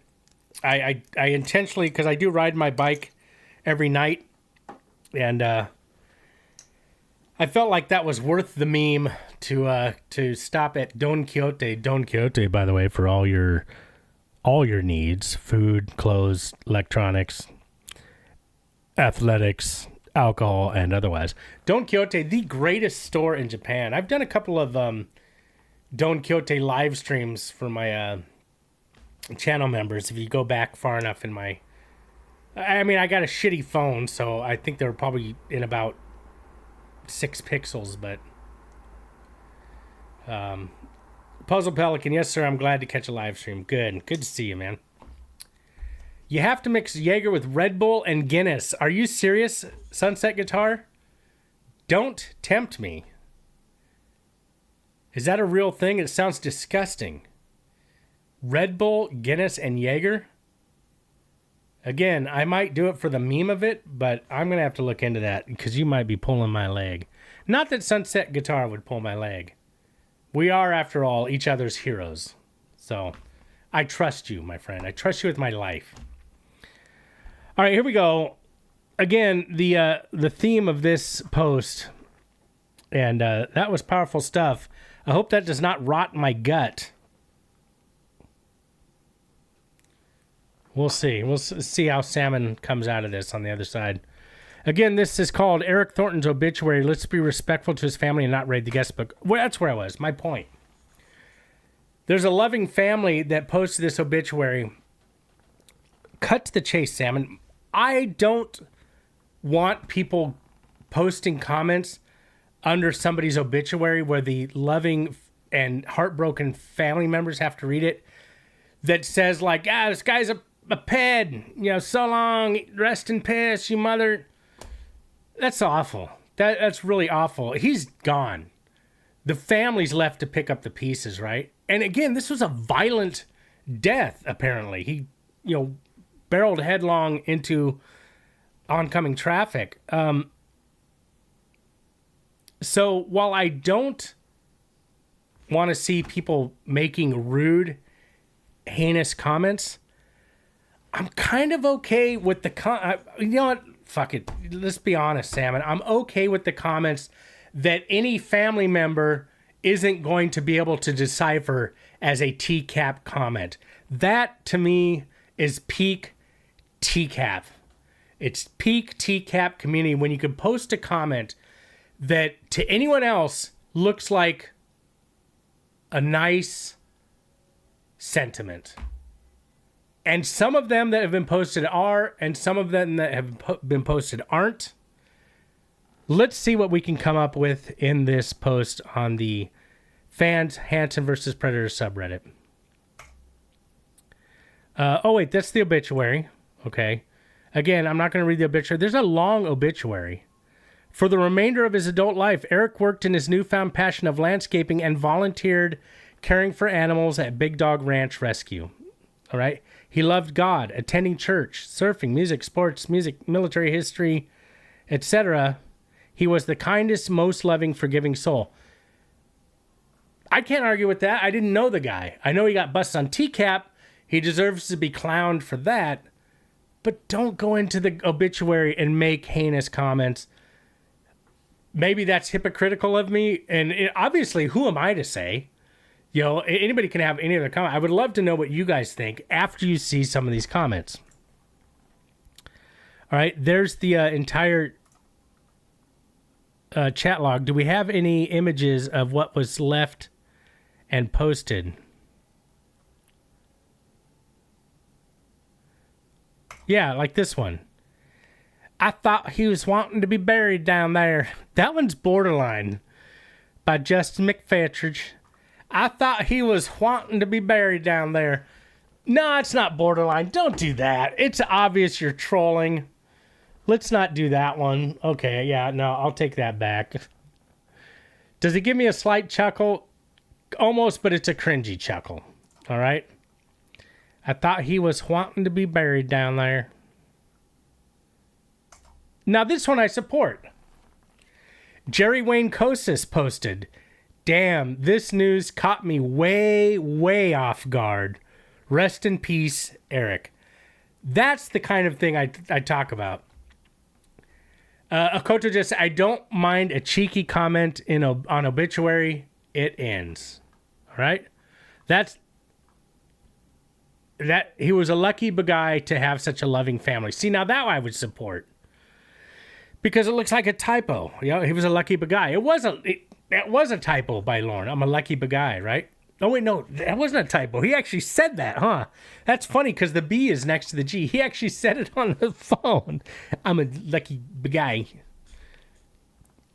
But thank you, Coach Jess and Ryan Maxwell chiming in. Anybody else have a... Carl says Jaeger means hunter. I did not know that. Well, that explains the little deer on the label. I did not know that. Hunting master. The fact that this man threatened Joey with a Bowie or whatever knife and threatened him to feed him to crocodiles still show his immatureness. I didn't know about that. I didn't know about that. But thank you, Puzzled Pelican. So he threatened him with violence, right? Big Kahuna Burger, I agree, Sam, and comments like these re-victimize a family, and thank you for pointing out the family members are victims too. Yeah, I mean, see, because a comment, thank you for giving me your 2 cents, Big Kahuna Burger. That's what I'm asking for here, people. We have 21 viewers. I'm glad a few of you have, have a moment, have the time to make a comment. I'm sure all of you could if you had the time. Some of you are probably listening and not able to type it out on your phone or whatever. But that's what I'm looking for. Some support on this take that it's not right to go under the obituary comments. And once again, read the obituary if you want. It's not hard to find. Search Eric Thornton obituary and you can read it. There was a loving community and family. And as we'll see, the comments from people that knew him, right? So that's my take on it. Again, everybody's allowed their own take, so don't, piss on me because, I'm saying, this kind of comment is okay and this kind of comment is not. It's just my opinion. And I'm sure some of you share the opinion. It sounds like Big Kahuna Burger and I are at least on the same wavelength in many ways. So let's close that one. Let's see if there's any more in this post. This one from Redbeard David K. You know you're dead, and I know you're dead. Nothing good about this. Nah, doesn't. It's decent. It's almost there, but I bet you could have, if you put a little bit more effort into it, you could add a little bit better David K. quote. Just a little bit better. And honestly, yeah, there's that too. Anyone could drop into Eric Thornton's obituary comments and say, "Rah, what's that? No rubber." Like, that's a no-brainer, right? It doesn't make any sense. It's just a random quote. But the real skill and the beauty, I think, would be when you can use a quote that the family that's mourning can take some, positivity out of it because they have no idea that it's a TCAP quote, right? And there's also all these comments that are being shown. Somebody's mining the comments and removing them. So they do have some sort of a moderator. Puzzled Pelican, I could be wrong, but that's what I heard read from Joey's video when he said that he called him for an update. It's been 15 to 20 years. Could have just hung up or said, "I don't wish to comment." I gotcha. So he could have said that, but instead he threatened Joey with a Bowie knife. That's pretty funny. All right. Yeah, Ryan Maxwell, I loved him like he was my other brother. This person says Predator Death guest books don't come around very often. I'd want to rate it again and again. You can actually add photos to the page, which is hilarious. Someone already added a screenshot of him appearing on TCAP. Savage. Now someone just needs to incorporate Load of Glory into one of the messages. Disagree. It's not my bag. And again, I'm not really going to judge. Is that judging when I say here's my opinion? Because I'm not saying that person's wrong, you're a fool. I just don't think it's right. I wouldn't do it. How's that? That's probably where I should draw the line. I wouldn't post anything that's going to make the family feel worse than they already do. Are there any more? There are some humorous ones, though. That's what I'm trying to get at. Eric, I want to hold your body with all my heart. I want to blank your blank, play with your blank, and love that blank. Please believe me, Stanley Kendall. I don't support that one. My name is Jeffy. See it on my says on my shirt, Jeffy. I don't get the reference, and again, I feel like that one's low effort, but maybe because I don't get the effort, the reference. Do you have a pic of your boobies I could see? Posted by Joker. Don't support that one. Any laugh I give it is a little bit of a cringe laugh, right? I know. How do you delete a comment? I know, right? I want to delete mine. I know. What's this one? I'm honored to be considered a candidate for your pallbearing, but I'll have to ask my friend to take my place. I'm really sick, but Steve is a great guy. I hope you love getting laid to rest. I hope you like getting laid to rest. He'll do an awesome job carrying your casket. Okay. It's borderline. I support it. I would be honored to be considered a candidate for your pallbearing, but that one's well thought out and could slip past the grieving of his family members. But I'll have to ask my friend to take my place. I'm really sick, but Steve is a great guy. I hope you like getting laid to rest. Richard Burnham. That's fucking brilliant. Puzzle Pelican, so I guess to answer your question, when a predator doesn't take account or responsibility or threatens an interviewer, that I feel less bad if a TCAPper leaves a quote on an obituary, if that makes sense. Makes perfect sense. We're all entitled to our own take. Absolutely. Amberlynn's liver titty. What? Amberlynn's liver titty, leg spread, and I will blank you right away. Ryan Maxwell. I'll be mourning him tonight, tomorrow, and tomorrow night. Nice. Puzzle Pelican, yes, it makes sense. I get it. And again, we're all at different levels of how much we despise these guys.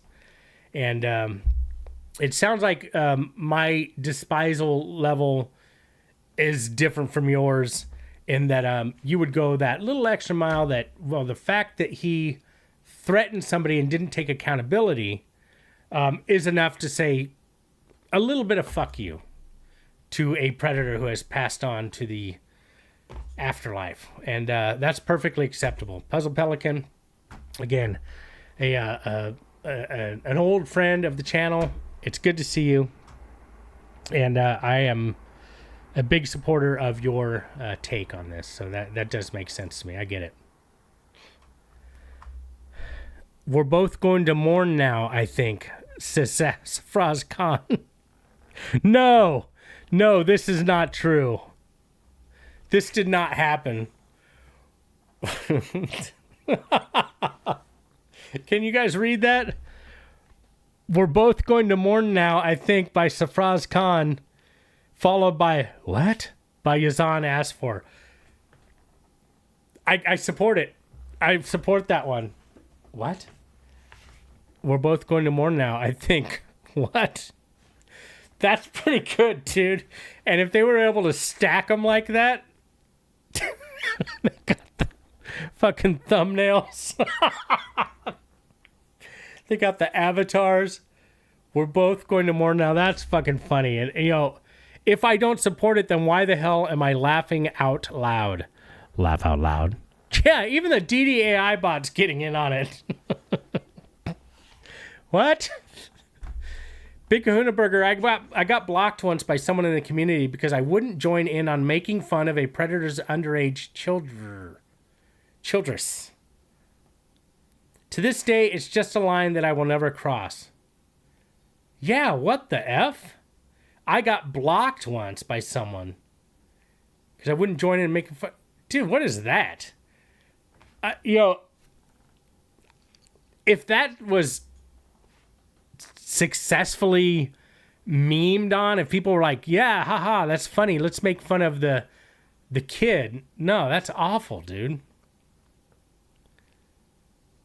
I back Big Kahuna Burger. I'm going to back the Berg. Let's start a hashtag back the Berg. Ryan Maxwell, will you type in hashtag back the Berg? Because I'm going to back you, Big Kahuna Burger. Yeah, screw that, man. You know, there's a lot of shady takes that I would say are stupid takes that go on in the TCAP community. It's one of the reasons I kind of stepped away. Back the Berg. Thank you, Ryan Maxwell. There you go. I back the Berg. There's definitely a lot of stupid takes, but that's my opinion. And you know what I have the right to do if I don't like it? Leave.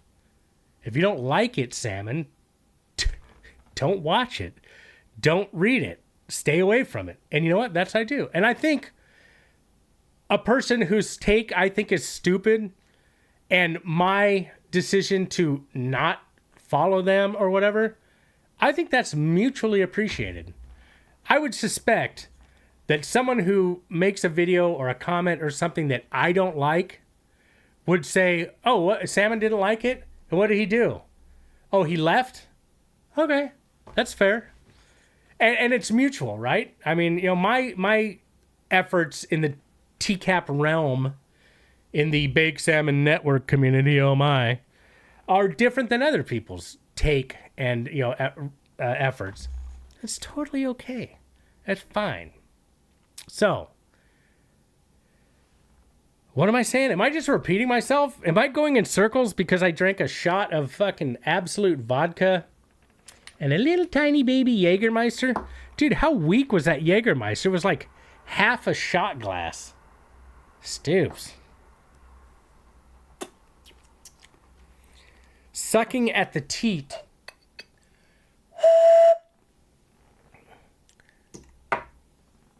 Of the Jägermeister. You can get more if you need to. What? Oh, you can get more quotes? Is that what we're talking about, Amberlynn? Let me see. Let's go see more. That currently is my favorite, though. We're both going to mourn now, I think. What? That is currently my favorite. Let's see. And that was the end. Oh, view more comments. There we go. Thank you for that, Amberlynn's Liver Titty. Shout out to Amberlynn's Liver Titty. Are you on the subreddit? Oh, more alcohol.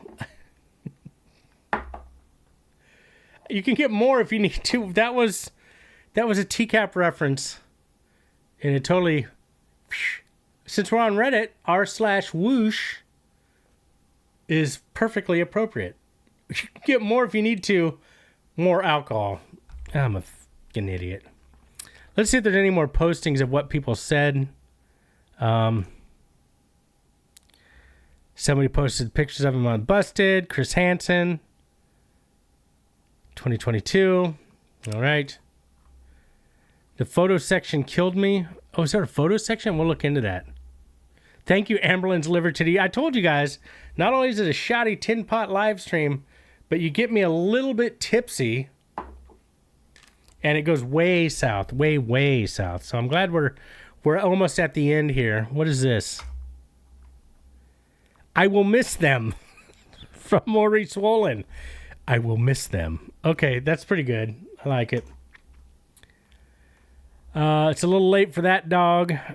I can't control my morning level. Let's see. Okay, now here's a person who sees it the other way. Let's see what this take is. I disagree with the OP. I think it should be open season on that guest book. Whether they like it or not, their relative was a monster who would have mistreated a young person if given the opportunity. Someone that would have permanently changed and traumatized them. Screw him. Screw his family, too, if they want to defend him. Yeah, that's the kind of take that I feel like I'm at polar opposites from this person. I'm all for clowning on the Preds. But I'm a little bit vanilla, which is appropriate because that's the name of this stream. Because I only go so far. I don't watch amateur predator catchers. If asked, I will say, yeah, it's good. If people are out there catching these guys still, good on them. It's that subject is fantastic. How they do it, I don't know. I don't watch it. Go do your thing. It never appealed to me. I don't watch it anymore. I like the sterility of an NBC Dateline To Catch a Predator sting. I liked how they did them. I liked the occasional, quip from Hansen that, becomes a meme. I love the editing. I like the mistakes. I love all of that.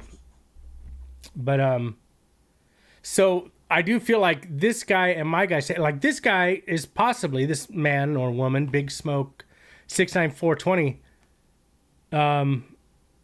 Good on you. That what I do support is your right to have a take that's different than mine. But when I see people that say F him, F his family if they want to defend him, I also think, yeah, this is not somebody that I'm on the same page with, because like the amateur predator catchers, a lot of their community are like, kill that guy. That guy should be 6 feet under, should be murdered. And that's too far for me. I don't go that far.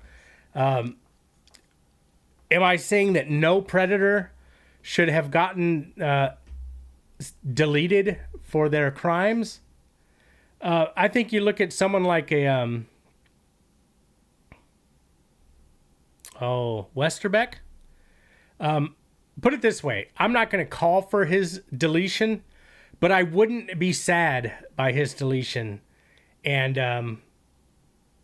that might be a obituary where I would support as much commentary as possible. But at the same time, I doubt he's got a loving family that's, loving him. Okay, Puzzle Pelican, fair take. Thank you. That's all it is, right? We all have a right to our opinions. Hambubger, that's right, Hambubger, another person that even his family would support. But that's the thing. There would be no obituary for that guy. Nobody's mourning the death of Hambubger. Absolutely nobody. So let's meme on that guy as much as possible. But yeah, I'm going down a rabbit hole, a road that I don't need to go down. Like I said, this guy's take is totally fine. It's different than mine. Let's agree to disagree, and that's it. I'm not ripping on anybody. And this guy's take on whether the obituary being open season, it's not unique. I mean, there's plenty of people that totally agree with this guy. F him and F his family. I just feel differently. All right, let's go. Rest in peace, Skeletor, someone said. Let's see. I want to see more comments from under the... Okay, I don't see any more comments there. Let's see what we got here. We already saw that one. We saw that one. We're both going to mourn now, I think. What? I gotta save image as. This is Thornton. I'm gonna put this on my community tab. Thornton obituary. It's a web MP, a WebP file. Excuse me. God, I gotta get off here. I'm going to save it to my news folder. Okay. I'm going to post this on my community tab. And finally, here are some gems on the Eric Thornton Memorial page. Let's see. Like this one. Eric and I had a lot of talks, guy to guy. Michael Walker. Full support. Full support. Michael Walker. If I'm a distraught family member, I'm going to see that and be heartwarmed by it. It'll go in that empty hole in my heart where I believe that a person named Michael Walker had a lot of guy-to-guy talks with my beloved Eric. Full support. Next one. I will miss them. Maurice Woolen. Full support. I was just on my way to the beach when I heard the news. Horrible. I'm going to pick up some Absolute Citron tonight. Rest in peace. Michael Willis. Support. I'm gonna mourn you. by Satinder Thind. They got the names wrong. They got Satinder Thind. Did he say I'm gonna mourn? Okay, I'm not positive if Satinder Thin said that. Nah, support. Lee Greer saying, "Oh Lord," is pretty good. I support. I knew what this obituary was. I just wanted to test it. That's all. It's okay. Could have been more clever. Again, I think the real art in commenting on these obituaries is to make it slip under the radar. A TCAP quote, that's what's funny, right? Am I wrong? Am I wrong on that? Isn't it funnier? Like, if you just say, I brought him 2 cheeseburgers with no pickles, but the fries were cold, and haha, Lee Greer. What? Not only is it going to get deleted, or it's, it doesn't fly under the radar. The funniest ones are when they fly under the radar. That's clever. That's funny. It's same with when you go to a YouTube channel and the guy's name is Anthony Palumbo and he's running for Senate or something, right? And somebody comments, good luck, me and my other brother are voting for you, or something like that.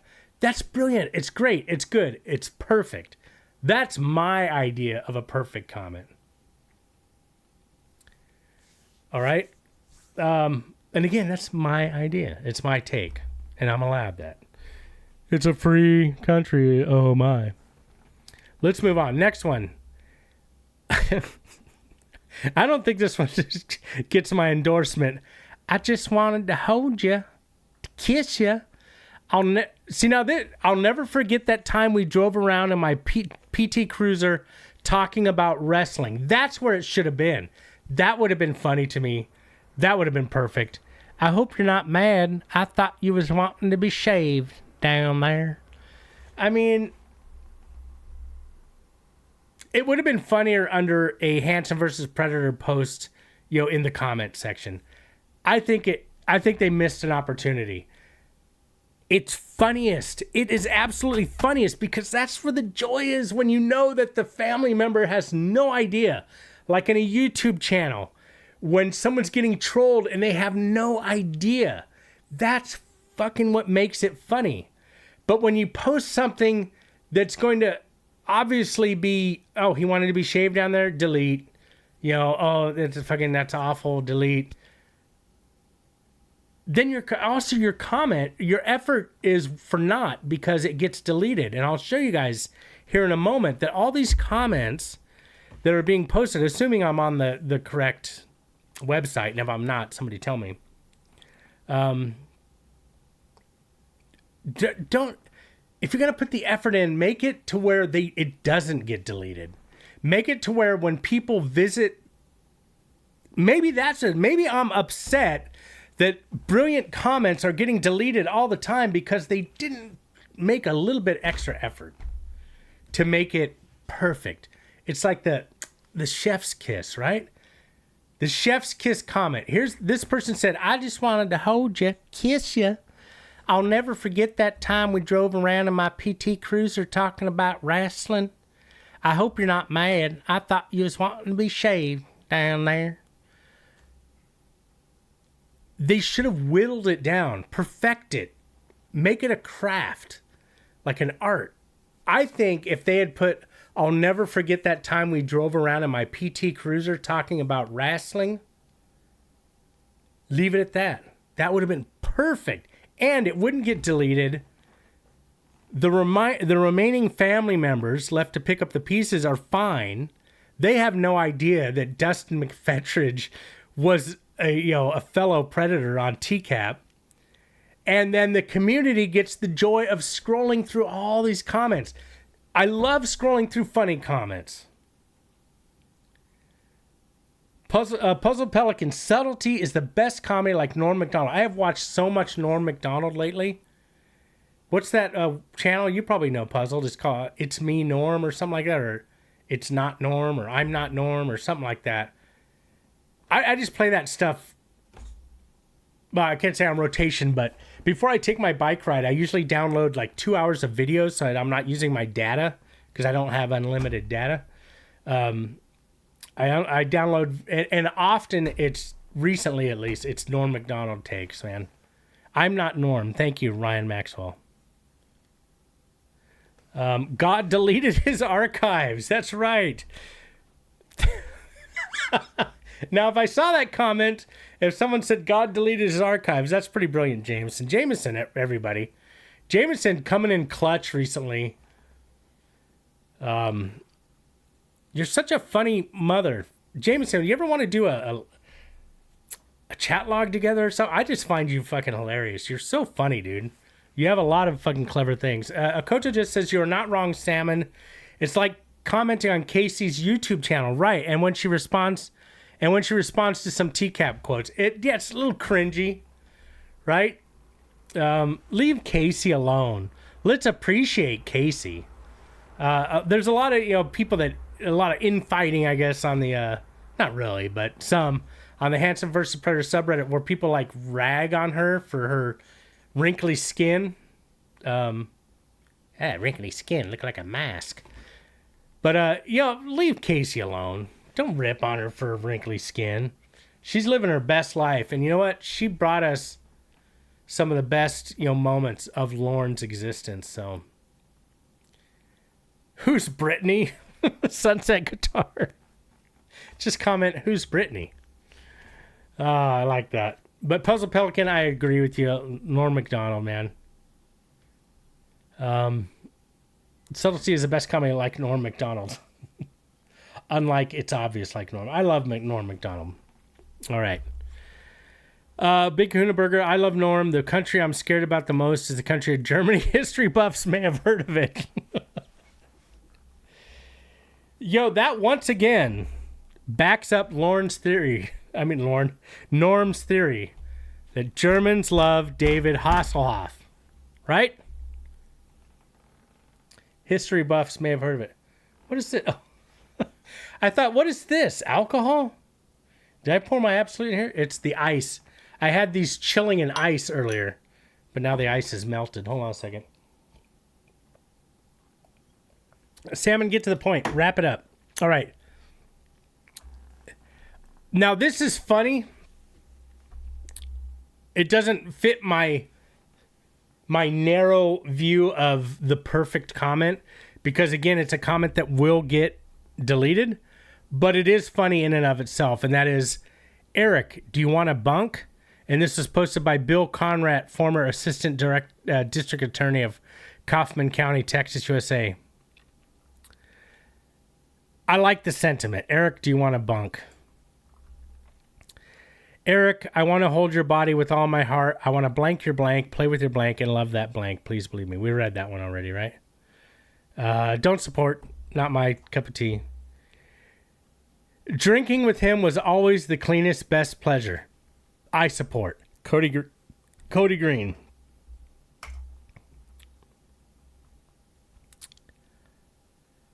Eric and I were in JROTC together. Unfortunately, I graduated before I got to pull my favorite prank on him like I did my buddy Ernest, pouring out some Jägermeister on this sad day. Kevin from the base. I support. I remember him from way up north, Donald Morrison. You know what? It got a chuckle out of me, but it doesn't work. It's going to get deleted. From Roy Armstrong, I will miss Eric terribly. Honestly, this doesn't seem real. He was such a kind, sweet person, and the world would be a little duller without him. He was the type of person who would give you the shirt, Roy Armstrong. They didn't finish the quote, so I'm going to assume that was a Roy Armstrong meme quote, but I'm not sure. I thought he was wanting to be buried down there, from Justin McFetridge. Don't support. Come on, do better. Try harder. Let's see, from Lee Greer. Sorry I'm late posting this. It took me a little while to find this place. He's gone home to be with God, although I'd really like for him not to go at home, really. Okay, this is a great start from Lee Greer, or Lee G.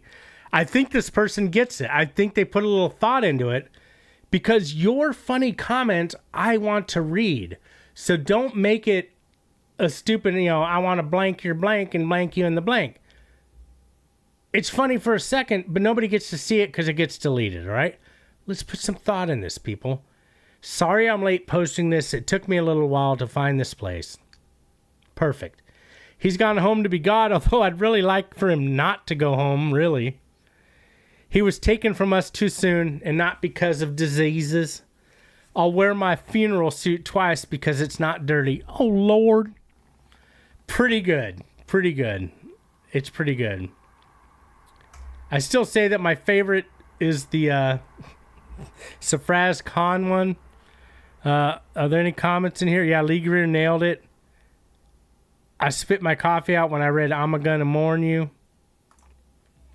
All right, let me refresh this. Will this work if I refresh it? Verification. Okay. So again, somebody's been scrubbing the comments. So let's see on a perfect fresh refresh. Pella's Puzzle Pelican. God, I wonder what Lee Greer is up to. I know, right? Here we go, folks. Eric Thornton. Let's see. Somebody's been scrubbing the comments. There are 10 comments. When I checked it earlier this morning, there was 3. And they were from family members. Adam Thornton, rest in peace, nephew. See you one day in heaven. You see what I mean? I don't want to ruin that gentleman's day. Rest in peace, nephew. See you one day in heaven. Maybe I'm too sensitive, or maybe it's just that I have empathy or something. I don't know what you call it, right? Maybe, if it was some of those amateur predator catchers, they'd call me, it's because you're a predator lover. You're a predator lover because you don't like leaving, fucking hardcore comments under people's obituaries. No, man, I'm sympathetic. You hear me crying? You hear me crying? Amberlynn, see, now that's a good one. You hear me crying? That is perfect. Actually, I highly recommend that one. You hear me crying? That's perfect. Again, this is my view of things, but some of you agree with me. But I don't want to ruin that man's day.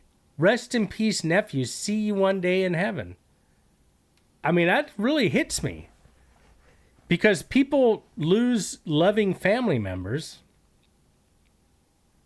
And I haven't seen... I lost my AI bot. Hold on a second. I haven't seen... If there's anybody in here that has the opposite take, and some of you probably do, feel free to call me out on it. Am I a hypocrite that I'll read a chat log, but I won't leave a shitty comment under somebody's obituary?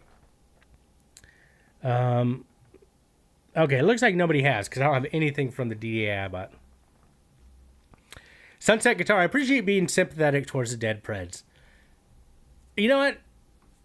Some of them definitely, but to their families, for sure. Again, read that. Look at that. Adam Thornton, rest in peace, nephew. See you one day in heaven. I don't need that guy who loved his beloved nephew, who, again, I don't know his history before and after TCAP. Bing is now. Good to see you. We are kind of wrapping it up, but you are here for my take.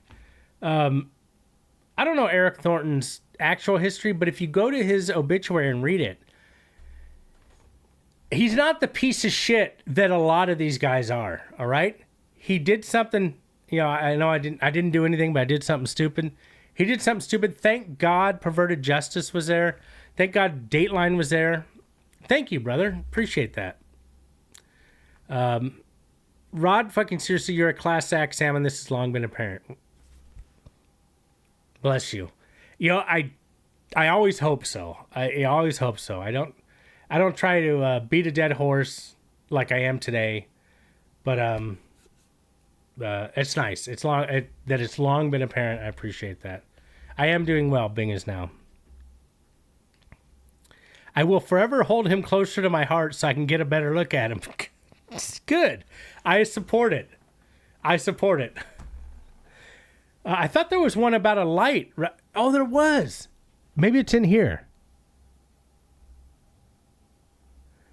Always smile. He's probably surfing with my brother on the best waves they could ever imagine. I pray the Lord. Sean Thornton, Eric, for a time, was going to Calvary Chapel.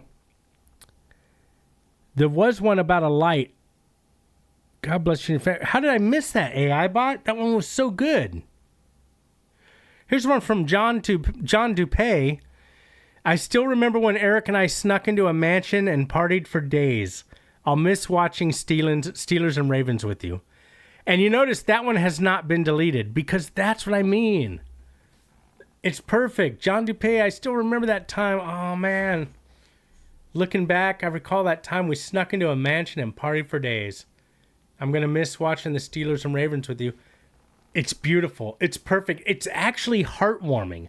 Again, his uncle who misses his beloved nephew is going to read that and go, fuck yeah. Oh, look at it. He snuck into a mansion and partied for days. That little rapscallion. That's the nephew I remember. I love him. I miss him so much. And he watched the Steelers and the Ravens, and this John DuPay fellow remembers him. Eric was a childhood friend of mine. Treated me like one of the boys. You were my first pretend bandmate. Zeta 2 and boogie boarding buddy. Help guide your brother and sister up there in the spirit world, and I will see you again, old friends. See, now there's beloved people that see him as beloved friend. Rebecca Sword, deeply sorry for this great loss. Becky Bush. Oh, look at it. Becky Bush. Eric was a kind and gentle person, had the strongest work ethic of anyone I've ever known. His love of animals was something to be emulated. Miss Penny says, thanks for all your love and attention. He will be missed greatly. Fly high, Eric. Check out that rainbow bridge since you'll be in the neighborhood. He was a devout animal lover as well. And apparently that's it, right? There's no more. Showing 1 of 10, yeah.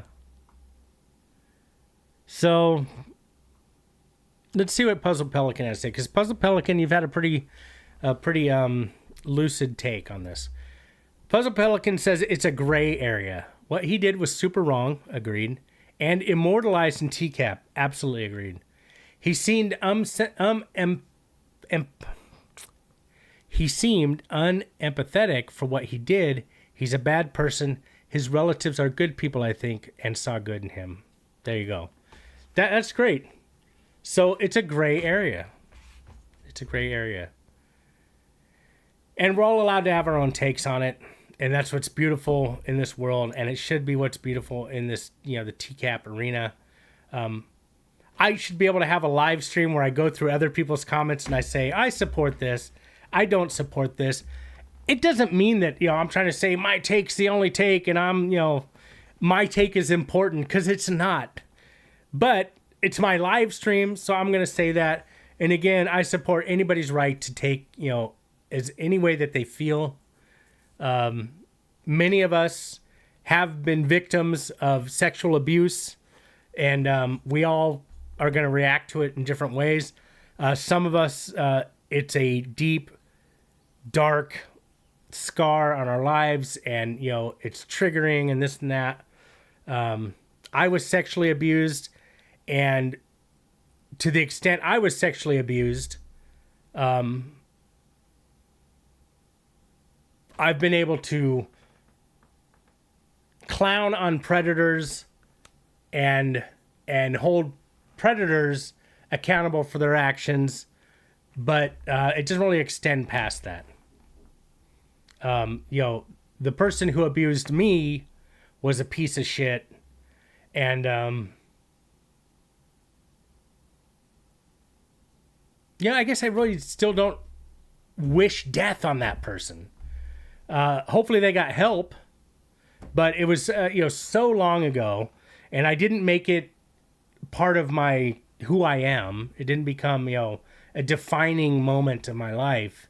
But I will say that is the reason why I was able to finally enjoy Schadenfreude. All my life, I didn't appreciate when somebody was being mocked and humiliated. But when I encountered To Catch a Predator on TV, and my buddy and I that I work with would be like, dude, it's on tonight, call each other, and the next day we would talk about it at work. It was really cathartic or something, and I'm not sure if that's the right word. It was the first time in my life where I'm like, oh, I get Schadenfreude. I do enjoy laughing at this person's mistake. But then again, it ended there. it doesn't extend to, oh, this guy's dead. Ha, you motherfucker. I'm so glad you're dead. I'm going to fucking type the most heinous thing about this guy. And there's people like that. And, everybody's got their right to do what they want to do. Luke Dorn says, much respect and love to you, mate. I'm sure it's hard for you to share your experience. Yeah, you know what? Actually, I've shared that experience. I know it's one person, and that person knows who they are. I'm trying to think if I shared it with two, and I don't believe so. Because when I shared it with that one person, it was like, here we go.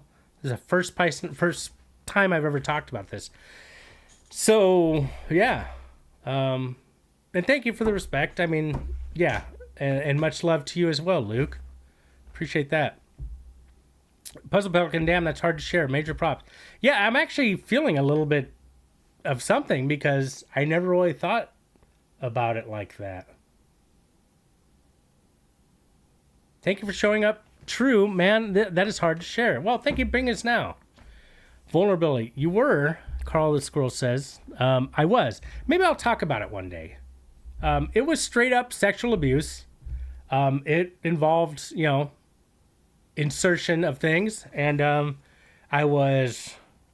believe I was 10 years old. It was the same year that Billy Joel's "What's the matter with the clothes I'm wearing? Can't you tell that your tie's too wide?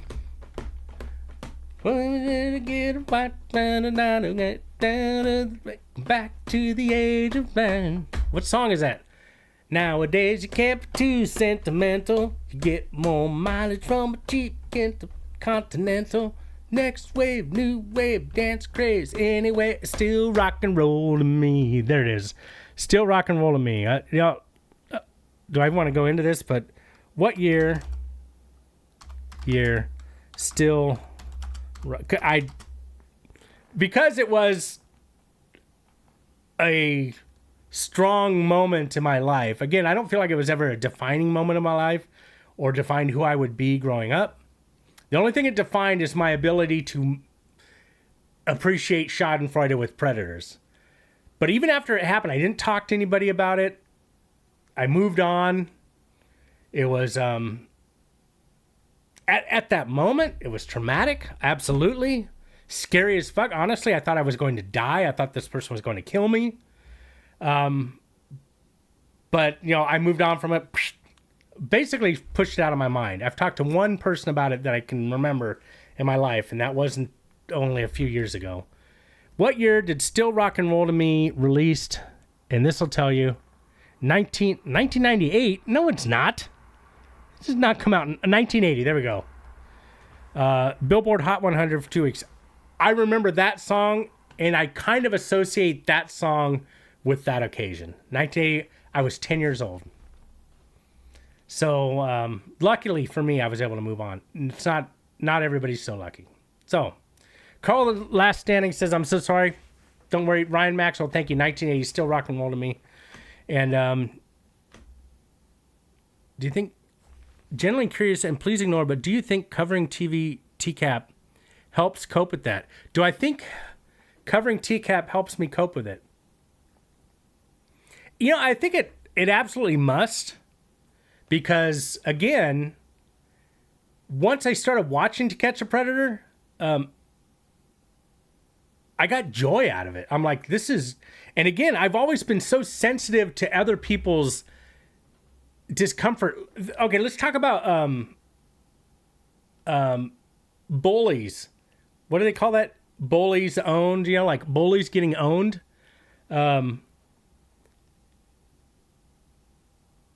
There's a moment when I'm watching a video where somebody's getting owned because they asked for it, where I'm like, yeah, get him. But as soon as the person's overtaken and they're getting worked, I 180. I'm like, whoa, leave him alone, dude. Get off of him. It's so weird because we could probably all agree that a bully deserves comeuppance. But I still have a sensitive part of me where it's like, as soon as somebody's like, the tables have turned, and now they're getting worked, then I start feeling for the bully. It's like, okay, dude, you fucking knocked him out. You don't need to keep stepping on his head or something. Like, I don't know. It's so to answer your question, do I think, and good question, Puzzle Pelican, do I think covering TCAP helps me cope with that? I think it kind of does, but I never really thought about it because I maybe compartmentalized, or I put whatever happened to me on a shelf, and said, okay, I'm moving on. And I had a happy childhood. I don't think that it never affected my relationships or anything like that. You know what it affected? It affected me, my sensibility and my sense of what's going on around me. So it affected that. The area where I was assaulted, I never went back there again. I knew better than to traverse, wooded trails, let's say. And that's it, but then when I discovered TCAP, I'm like, whoa, I'm able to laugh at this person's doing the stupidest thing in their life they've ever done on national TV. So I bet it does. I'm not a psychologist, but thank you for the question, Puzzle Pelican. I think that's probably a little bit accurate. Carl Sescroll, you're 43. No, I'm not 43. I was 10 in 1980. I'm the same age as Lorne. I'm the same age as our Lorne and Savior. We were both born in 1970. Either way, I think your covering TCAP has been amazing. You're one of the best coverage on TCAP. Thank you, Puzzle Pelican. Yeah, I do it. I mean, in many ways, I do it my own way, but we all know that we're all doing it the same way at the same time. And Carl, 53 plus 1. My birthday was in May. So, good try, Carl the Squirrel. Carl the Last Candy Squirrel, WFM, everybody. Carl's been around for a minute. Good to see you here, my friend. 54. I'm 54. Like I said, I'm the same age as Lauren. Oh my God, you are so pretty. Luke Doran, So sweet. bless you. Thanks for just subscribing. We should leave it right there. Again, I'm not looking for sympathy. I appreciate you guys. It does feel nice to say, Bing is now. Thank you for the vulnerability. I appreciate the sentiment that, we're sorry you had to go through that. It is what it is. I did come out of it. That's the important thing. I was able to move on with my life. As I think about it, I do remember that day clearly. So it obviously stuck with me. I'm able to associate a song with that event. And I don't know. Yeah, I'm able to move on from it. So if I'm able to move on to it, let's stop talking about it. Appreciate all the support, you guys. 54, I'm older than Robert Lyons, says Jameson. TCAP coverage done a little different way. That's right. Robert Lyons is only 28. Amber Lynn's Liver Titty, I hope to see you in our stream again. Thank you for being here. I appreciate it. You were great. Puzzle Pelican, always great to see you. Come back again. Next week, we will do another chat log. That chat log is going to be dedicated to Maxwell English. I want to thank Luke Dorn for subscribing today. Thank you for that, my friend. Ryan Maxwell for super chatting a number of times. News, what's that? No ticker. Maxwell English with his Scott. Need to do some work now. I have time now, respectfully. No problem, Maxwell. You had to go do work. Kat G, a member for 39 months, saying me.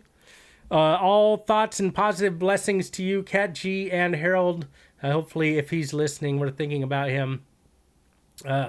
Brick Newton, a member for 25 months. Nice job, my friend.